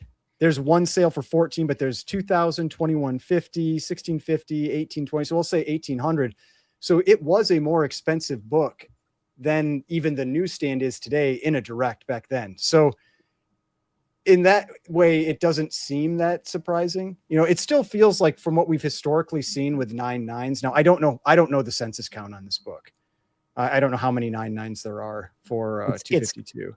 It's got 8 9.9s, and I know at least there is another newsstand. One of those is another newsstand, because Go Collect has the images. They like, I wasn't prepared, so here's another one, different cert number, sold in 2015. Okay. Wow. So yeah, I mean, it's not a lot of 9.9s compared to some of the other ones in that similar era that we've seen. But I don't know. I still think even with what I said about the direct being more expensive back then, like, just from what we've seen with other 9.9s, what they've sold for, it feels kind of soft to me. But it's still 20 grand for an ASM 252, you know. It is still a lot of money. Absolutely. I 100% agree with you. I think that that again was just like the interesting conversation, because at one point we were seeing these 9.9s that were like, say, like a New Mutants 98. Like, I remember one of those 9.9s sold for like 45,000 or something like that. Yeah. And so it's like, and we had those conversations collectively on our channels, where it's like, is this, you got to be a little worried, like, you know, because you never know, more 9.9s could come, that whole thing. And I just wonder if, like, has the market sort of a little bit caught up to that? Like, you know, sure, I'm still willing to pay a lot, but I'm a little more cautious. Which, let me throw this out before I let you respond. One sale that I didn't get to talk about was the next day, a 9.9 340 sold. This is one of 3. And it also sold for 20,500. There has never, as far as I can tell, been a sale for one of these 9.9s. I mean, I think at a different time, have that 9.9 than the 252 9.9. It for me, like, it's just like, I don't know. I'd rather have that one.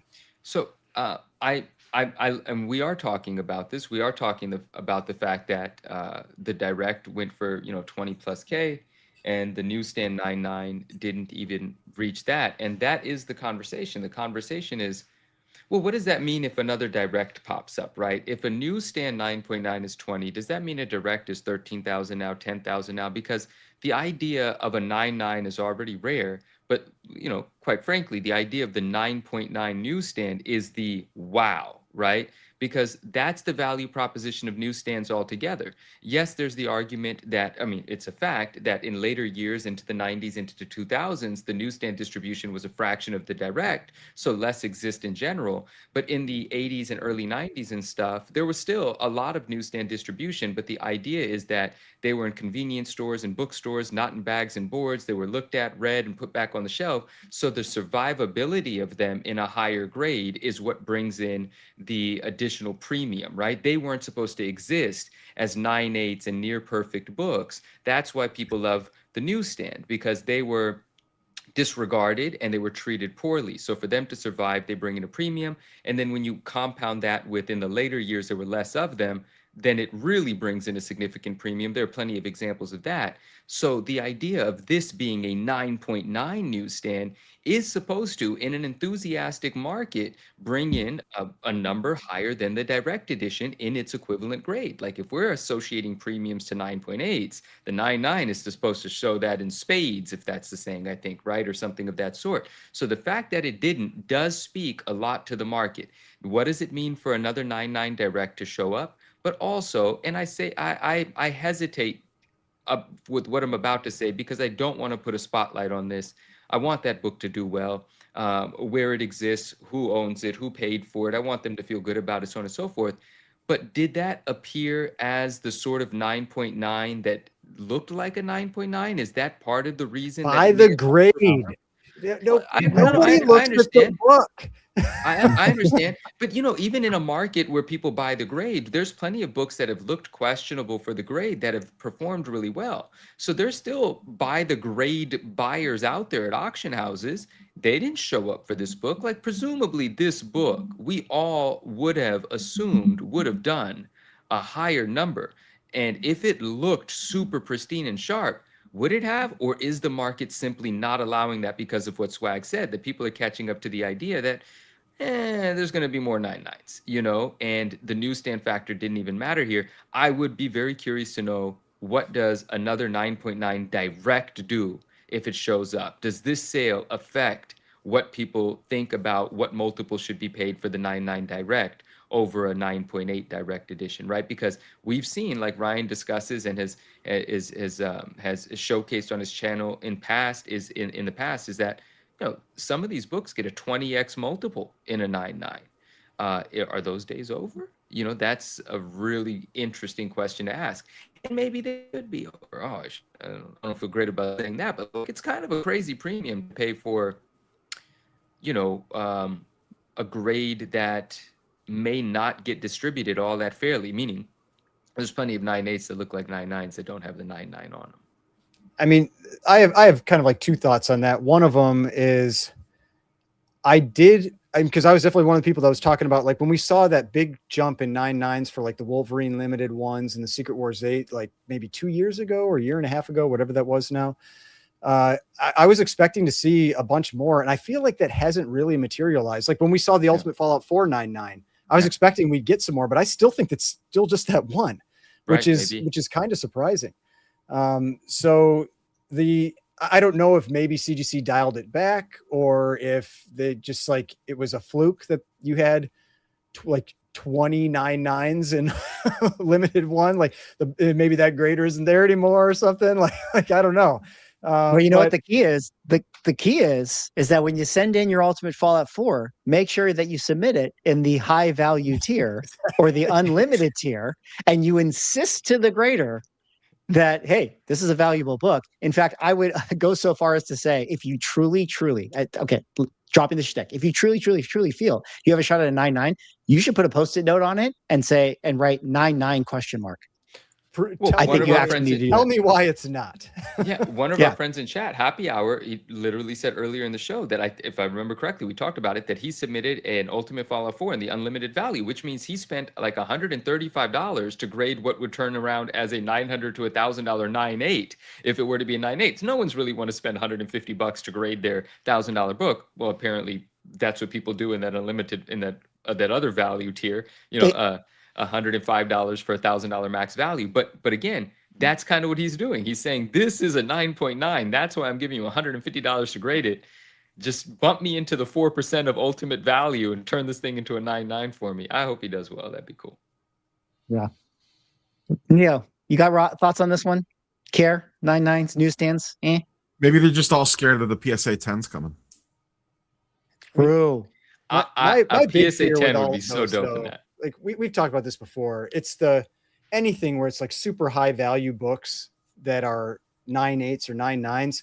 We all know that books can shift in the case if it isn't handled well. Somebody drops the case even on carpet, you know, or it's like too rough in shipping. It can move around in there, and now you've got a corner ding inside the case that says it's a 9.9. And like, then what do you do? What do you do with it? Like, you just like send it to an auction house and be like, this is someone else's problem now. Or, no, you know, it's funny. I know that's what people do. Yeah, it was funny, Ryan. We talked about this, and Manu, like, you know, I don't know how you do it, but like for like value, I would be hesitant to have a 9.9 of whatever book compared to like whatever like for like value of a 4.0 of some other book, because it's like, to Ryan's point, I just put it on that wall. I don't want it to fall off, and you know, whatever. If my 4.0 falls off, I don't know, whatever, it's fine. I'm sure, you know. Yeah. So kind of crazy. It is. It's nuts. Well, we got to move on now to another collecting category that is one that I am so excited to talk about, because it is the first time that we've talked about this collecting category on the Ungraded Truth. Hopefully more to come. But fellas, just a week from now, 4 days left, Heritage Auctions is having its signature graded video game extravaganza.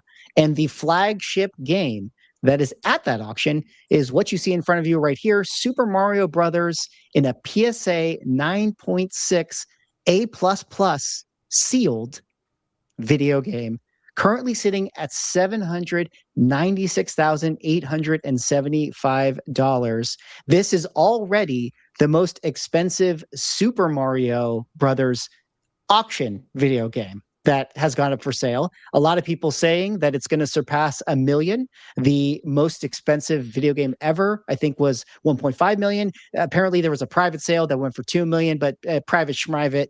You know, was that a Zelda game, or what was it? What was the so there apparently there's a $2 million private Mario Brothers that sold. Okay. There was a $1.5 million Super Mario 64 9.8 sealed, which to me has to be probably the worst buy out of all of them. That's terrible. And then there was a Legend of Zelda NES that sold for $800,000. So this is at least going to be, say, call it the third most expensive video game ever sold. Certainly, you know, in a lot of ways, maybe it's going to go to 1.5. You know, maybe it'll be the second most expensive. You know, maybe it'll be the most expensive auction. Anyways, I say all that to say, very interesting, big number. This auction has a lot of big grails going up for sale. There's going to be a lot of value, but it's, you know, ultimately where I want to throw back to you guys is, you know, we've had many conversations about the graded video game bubble as we've been talking about manga, you know, getting all crazy and expensive. You know, the prices were insane. And for the most part, graded video games have not yet returned to those values.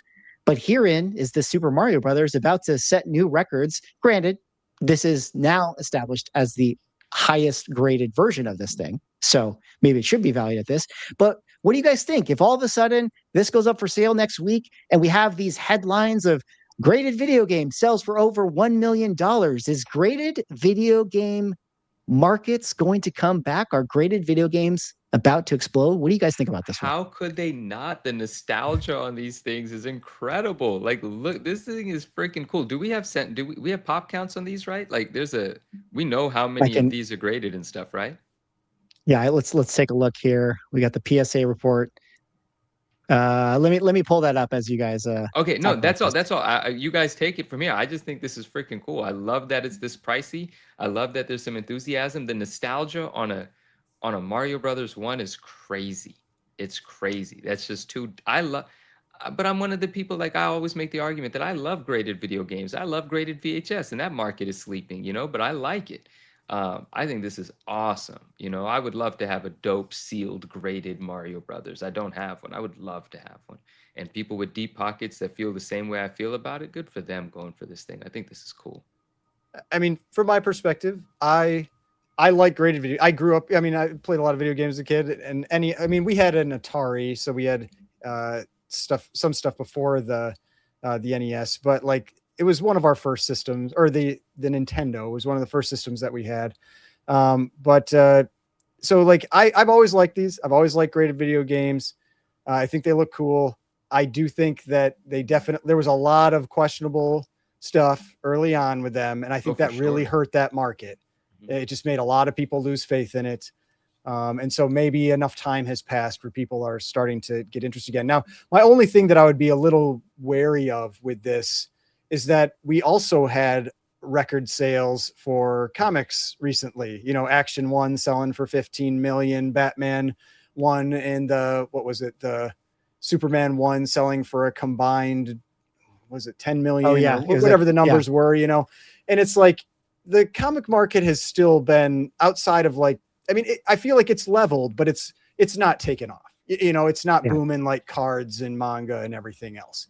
And so it's still very possible that this could just be high-end market, crazy big sale, but the everyday regular collector market doesn't do anything. I do not pay enough attention to this to really know what that regular market is right now, but that would be my initial kind of like fear or concern. If that's if you were like looking to dump a bunch of money into this, is that we have seen big sales for comics as well for the grails, and that hasn't necessarily translated to big movements in the lower price books.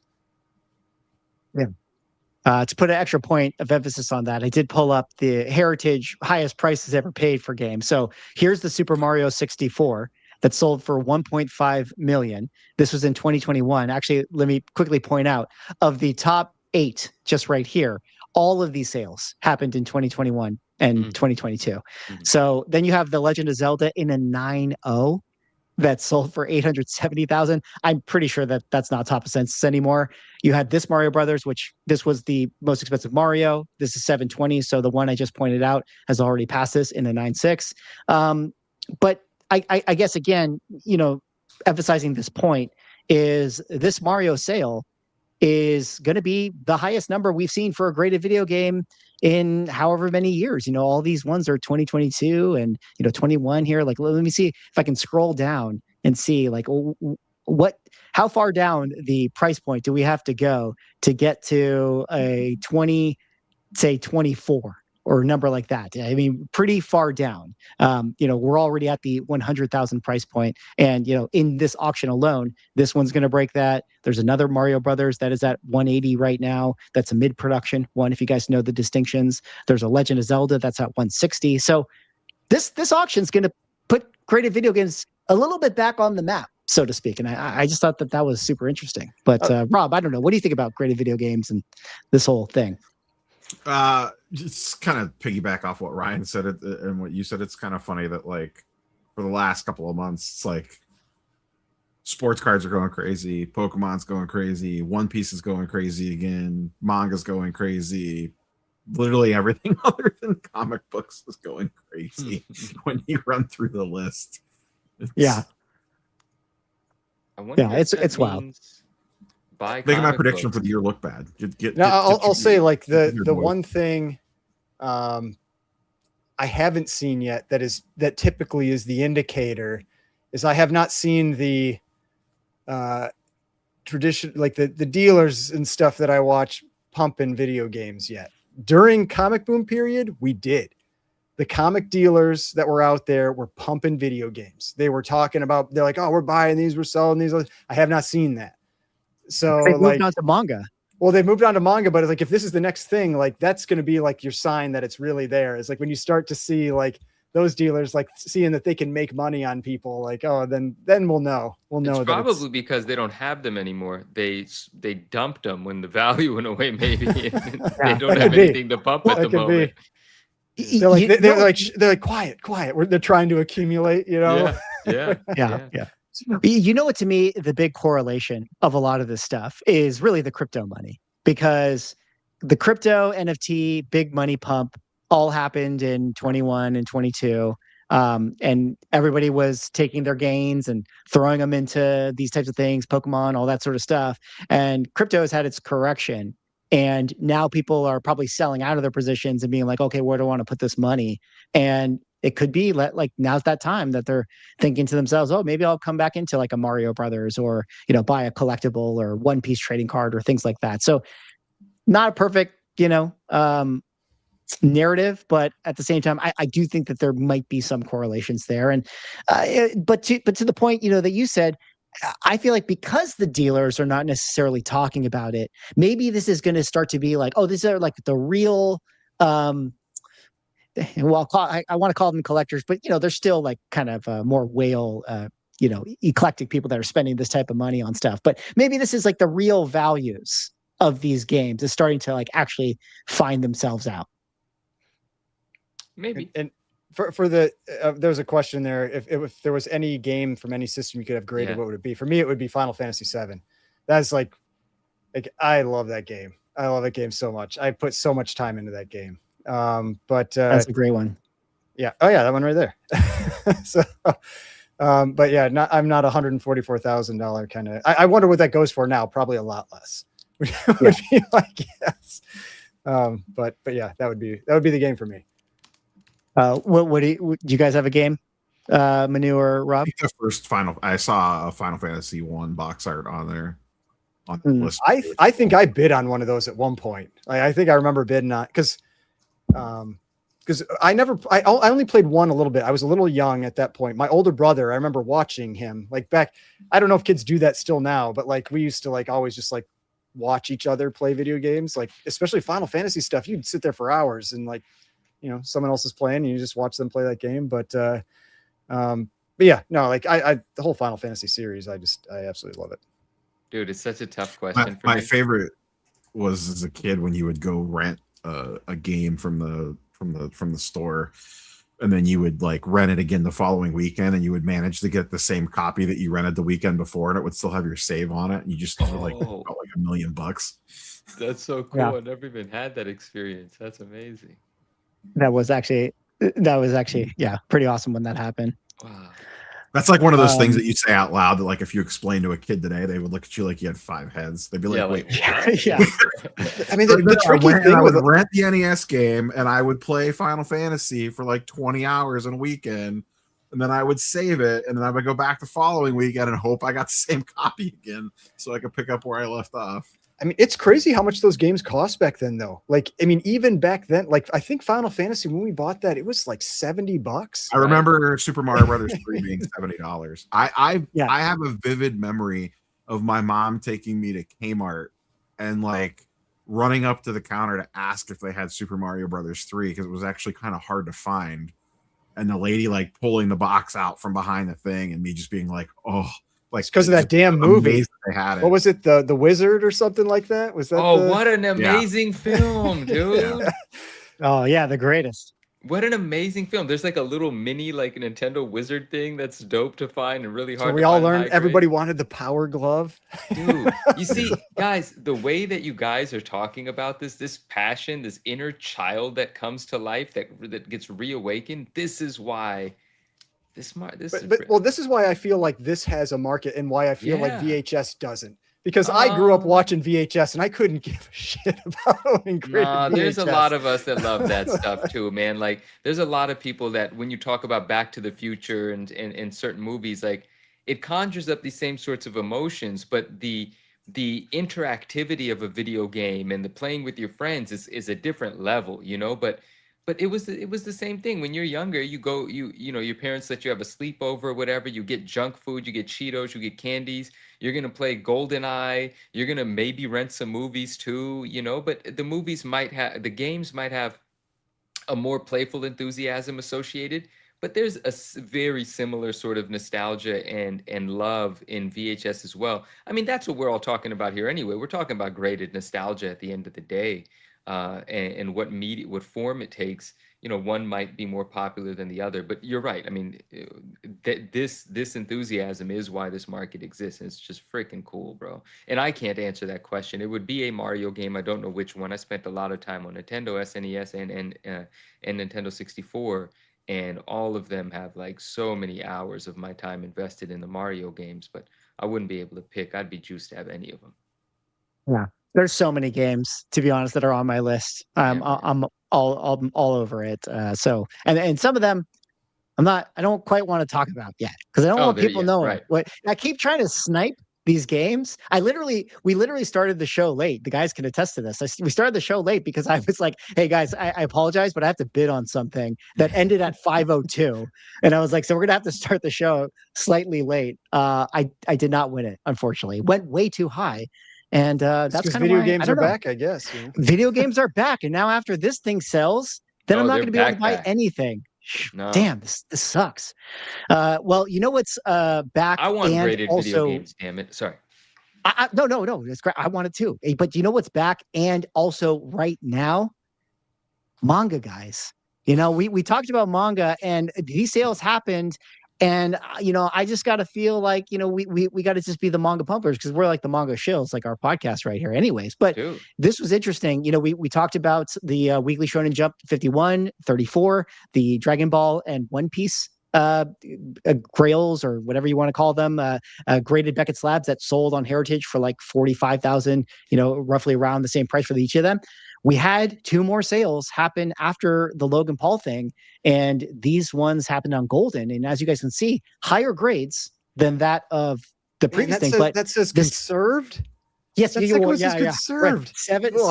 7.5 for the Dragon Ball 80,000 and a conserved 7.0. I feel like that's somebody that doesn't know what conserved means. I feel like it had to be. I feel like it had I to am be. pretty sure that's what that means.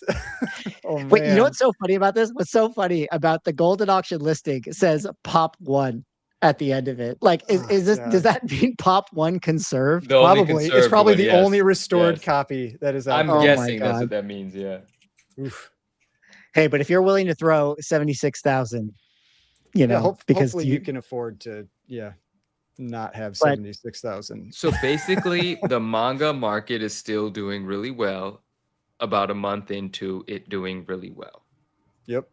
Or I would say, said another way, these sales corroborate, the increase in prices of the other ones, in slightly, in my opinion. Not to justify it, but I'm just saying, like, well, listen, you've now had 2 sales at auction that it's like, here's the new floor, at least for right now, until the floor drops out. But it's like you have 2 examples now, and I'm curious what the backlog is like for grading at Beckett right now for manga. Oh, it's probably going to take, because that's always the biggest concern. Like not for me, like I personally don't care, but the concern for if you are someone who is like, I just spent $80,000 on this, like how many other copies are sitting in their queue right now? Like that kind of thing. Totally. Like that's totally the fear.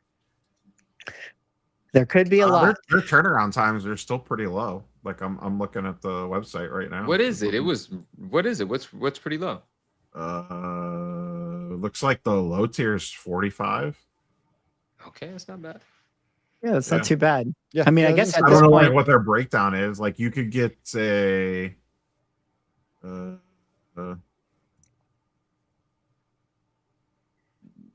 right, like an express is like $60 for 20 days, if I'm reading this correctly. I just want to buy a sealed assume SNES console. That'd be great. That'd be dope too. Dude, let's go all in on graded video games. That's what I've secretly been doing. But no, it's interesting because Rob, to that point, I feel like, how long ago was the Logan Paul thing? I feel like that was about a month ago. So like maybe that surge is right now starting to get turned around, in the next, say, couple weeks or so. The census should be flooded, or people should be getting their stuff back. In theory, I've been seeing a lot of people selling raws for big money, and so it's like almost wonder like how much at this point is just changing hands ungraded, which is just for that cost is so risky. But I mean that is what I've been seeing, like on Instagram at least, like a few people I follow, a lot of raws though that are going for tens of thousands of dollars. So yeah, maybe people just don't want to send it in and pay the money, or it's just like they don't want, maybe there's the fear that if they send it in and it's like takes 2 months or a month and a half, then market isn't where it was now that it is then, you know? And so you're like, got to take it when you can get it. But I don't know. We'll see. Like, it's fun to watch this stuff. You know, I like seeing big explosions in, you know, in markets and that kind of stuff. But whenever it happens, you should be cautious. Is my opinion. Yeah. That's why they call you the double shill. Mm-hmm. Well, let's move on now to our last couple topics here. You know, interesting talking about games. We have another game that's coming out, not quite video related, but table related. We have Magic the Gathering announcing their superhero set, which is essentially their Avenger set, coming out at the end of this month. They've been showing out a bunch of the cards. You know, things look really cool. Obviously, if you guys are in tune to, you know, the Magic world, there's obviously a lot of people that don't like all the collaborations that are going on with, you know, Marvel. But I think that this one is going to do pretty well relative to what Spider-Man did. Already the original art for the set. Oh, we're going to click out of that. Already the original art for the set has been going up for sale. And, you know, people are really interested in this card thing. And it's kind of that's a cool coincidence. Card. That is a cool card.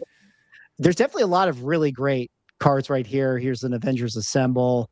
Here's a, you know, I'm trying to see, they did like a bunch of a flywheel of the new arts, or not flywheel, but, you know, a bunch of different cards that are posted. Anyways, this card set is about to come out in about a month. And then similarly, Topps, you know, revealed that they're doing their Chrome Marvel set that is about to come out. What do you guys think about the Marvel cards? Rob, are you in on this? Is your Topps Chrome money going to go to Magic instead? What do you think as a card collector is kind of a better play here? I would rather buy the Magic. So are we talking sealed or singles? Sealed, I would rather have the Magic product. I think the Topps product, it's I don't know. It just feels like a different. It's not original artwork on most of it, I don't believe. It just looks like a lot of the other Topps Chrome products. I've yet to see, none of the Topps products have really like blown my skirt up when it comes to the Marvel stuff to this point. Maybe Manu feels differently, but just really hasn't hit the same way as a lot of the Upper Deck stuff used to. The Magic stuff I'm curious about. I think like collector boxes will probably do pretty okay. Spider-Man boxes still haven't performed super well. The no serialized card hurts. This product a little bit. And the play here though is that like people might be sleeping on this one because the Spider-Man one didn't perform super well. So there's like an angle of like people won't care about this one as much. So maybe it's printed slightly less. So, you know, there's some angles there to be played. But if you're asking me like which one would I rather buy boxes of and sit on for a couple of years, it would be the MTG one over the Topps one. I mean, just when you showed the Topps cards versus the Magic ones, like the Topps cards don't interest me at all. These like, do same. Like the Magic ones, just they have like they feel like hand drawn, you know, they feel like there's just, I don't know, there's just something different about them that I like the look of them a lot more. And Neil, no, I don't. Oh, sorry. What do you think, Manu? No, go ahead. Oh no, I don't disagree with Neil. I was just it made me laugh when you said, you know, the top stuff hasn't blown your skirt up. That was funny. But no, I agree with you. Nothing about the top stuff has really inspired me much, and I haven't looked through the Magic set yet or any, you know, the stuff out for it, so I haven't seen much of the art. The Spider-Man set had incredible art on it, so I do look forward to seeing the art on this. And I also haven't seen any of the top stuff outside of the 2 pictures that were just put on the screen here, if I remember correctly. That might be all I've seen. I would be curious to flip through that set just to see what some of the inserts are and what is the original art component of that set. I'd be curious, but yeah, I haven't looked into both of these enough. I'm happy that there's more product coming out. That's cool. But I agree with you. The top stuff hasn't excited me yet. Yeah, I think one thing that's interesting. What was didn't you share some original art for one of the top stuff on that Venom card or whatever, Manu? No, was that you that shared that, or was it Justin? Maybe might have been Justin. Then it wasn't me. I haven't shared anything from the top set. I haven't even looked at it. Okay. Maybe it Justin was- did a checklist review of Oh, it. And so okay. maybe he got some access to it and was able to I thought I preview. saw something on Instagram. Shout out Justin. I thought Yeah. it was me, but maybe it was Justin. Okay. Yeah, well, interesting to point out, and I feel like this maybe answered some questions that were out there. Now, Topps obviously has the numbering right here where they're 01 of 99, so there's going to have their chases. It had always been speculated that the reason Magic couldn't do numbered cards was because of that Topps license agreement. The big chase card, of course, from the previous Spider-Man set was the Cosmic Soul Stone. They did confirm that the new chase card for this set is going to be the Mind Stone. So the Cosmic Mind Stone. And in one of the interviews, the person said that there's less than 150. Now, they didn't say that it was numbered, but she did confirm that it is a chase card with less than 150. So I thought that was interesting and kind of like gives validation to, yeah, maybe they couldn't number the cards, but the Cosmic Soul Stone still has, that chase hit in there. I think the Spider-Man boxes, like, I think that personally, I'd rather still sit on them. I'm a believer in them. I definitely want to pick up some of these boxes for sure.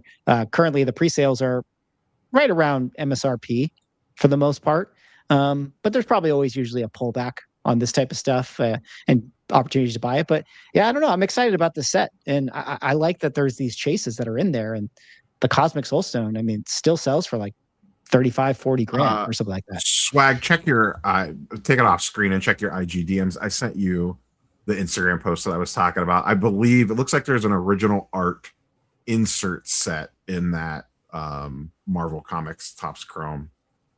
Okay. Oh, these look cool. Okay. Hold on. Let's see. Okay. Yeah.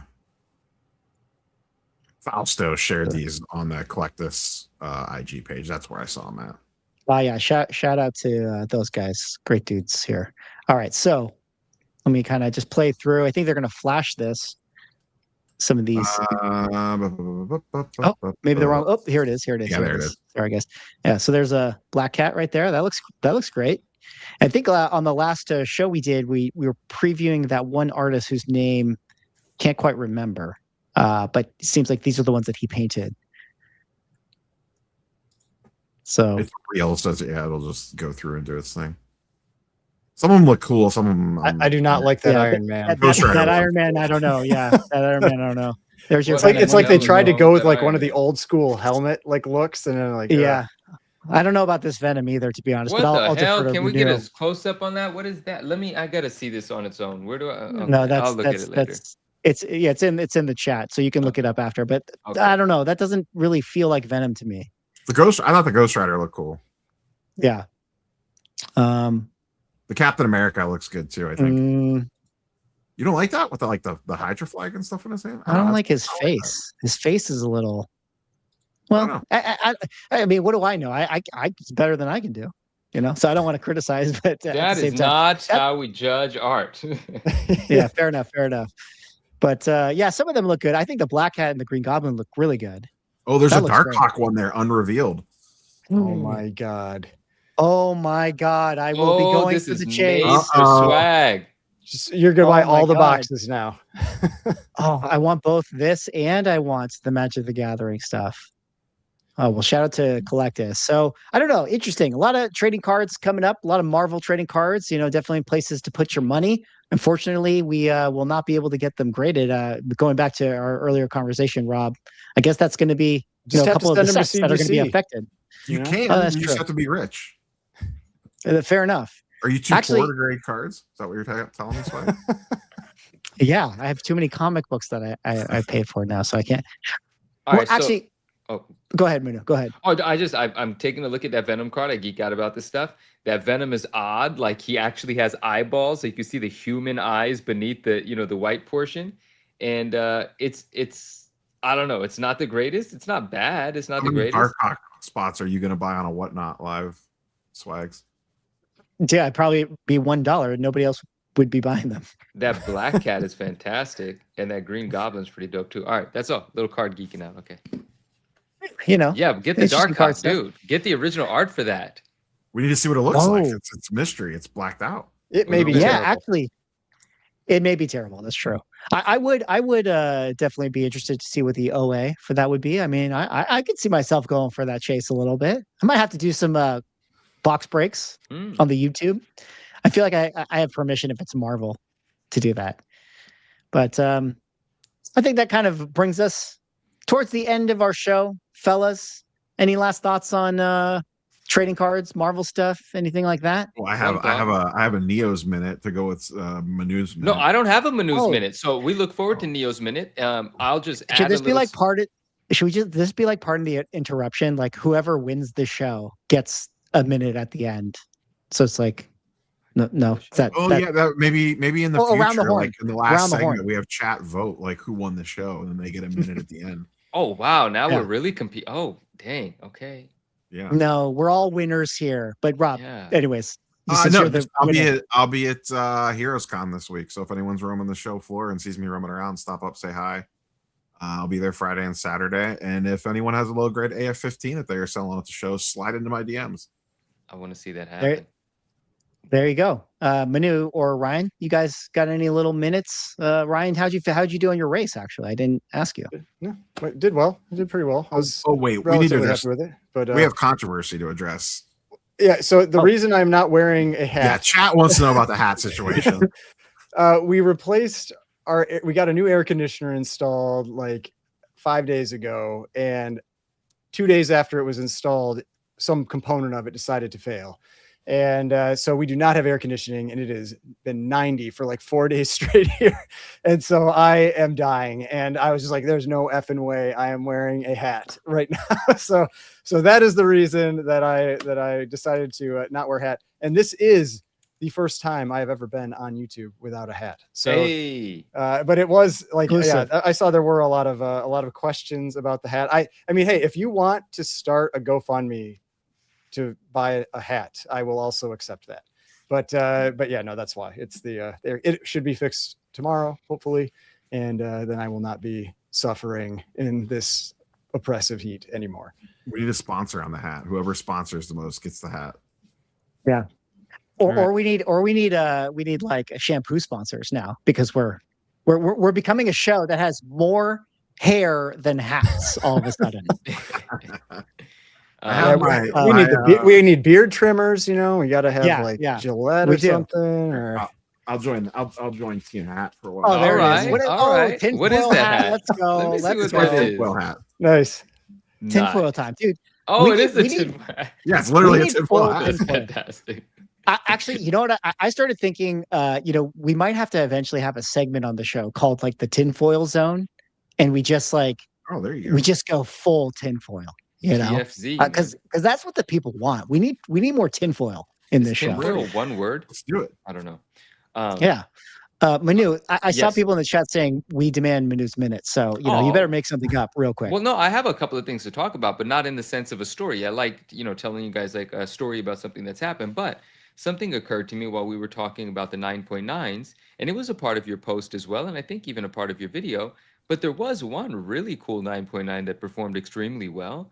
And it was that ASM 375, right? Mark Bagley, gold foil, Spidey versus Venom, ultimate nostalgia, incredible book, love it. It's like $100 9.8, and if I'm not mistaken, the 9.9 did like $6,100, right? So there's a 60x multiple, but again, you say that sort of playfully because it's easy to 60x $100. You don't just apply that multiple to a $3,000 book and think you're going to get anything near that multiple, but that's amazing to see, right? And was it confirmed that I think it might have been the only 9.9 of that book or something? I was just going to check that. Yeah, give me a second. I'm trying to find, a shout out to Comic Link, but their previous sales obviously are. There is only one. Bro, what a cool freaking dude. Anybody gets a PSA 10 of that book, hit me up. I want to at least make an offer on that. I think that'd be sweet. Oh, can I say something about that book? I'm sorry. Like, you guys know that book. That is like cardstock foil. Yeah, there's plenty of 9.9s that are 9.8s out there.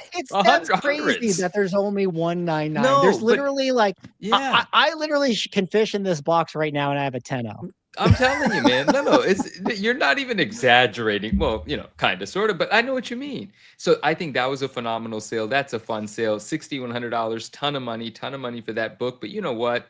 the hell with it. That's freaking cool. I thought that was great. And then along the lines of an AF-15, yes, Neo is in the market for one, and I hope he gets one. But I also want to give a shout out to our friend James, MJ Comics. He recently, with the help of Ilsun Sunil, sold off all of his slabs and comic books to acquire his Grail. And his Grail is a 1.8 AF-15, and it's a beautiful presenting copy. And he has a bunch of videos sort of going over this process. Shout out to him, and shout out to Gemma, his wife.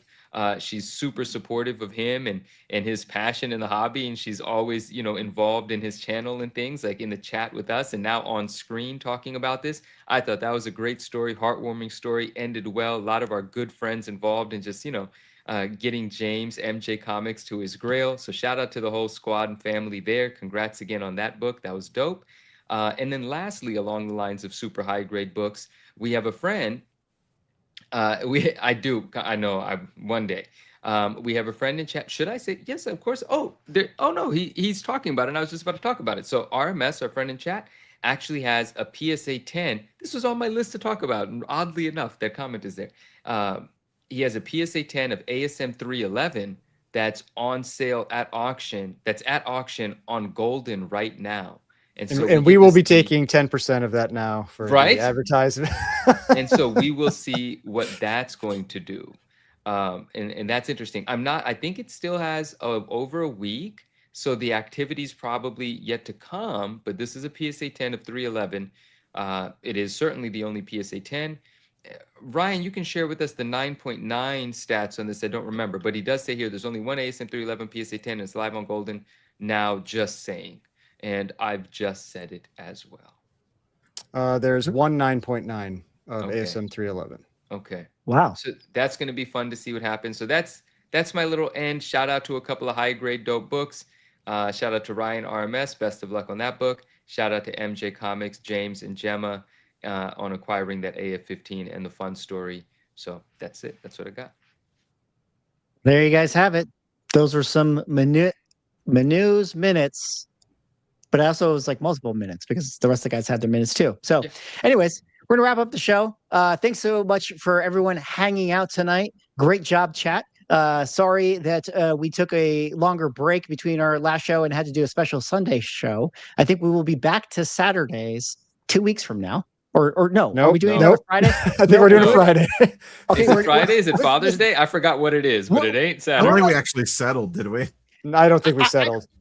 Yeah, we didn't quite set up, but listen, you know, our show, we're like the mystery box of collectible podcasts. You know, you just gotta wait. You gotta wait for that notification, which is why you always need to hop on over to the Ungraded Truth YouTube channel, hit that subscribe button, hit that bell, go over to the Spotify page, give us a like, give us a follow, give us a 5-star review. We appreciate you guys for hanging out tonight. Can't wait to find out what happens with bricks and minifigs. Can't wait to see you guys on the next show. Talk to you later. Bye. Debacle Comics set a record for 1.8 million. Nobody really cares. Who are annoyed that people are asking the question, is this book bad? That question didn't exist a year ago. Somebody's submitting like 25 vintage books and getting 15 9.9s. We always think, how could it ever get crazier? And then it always does.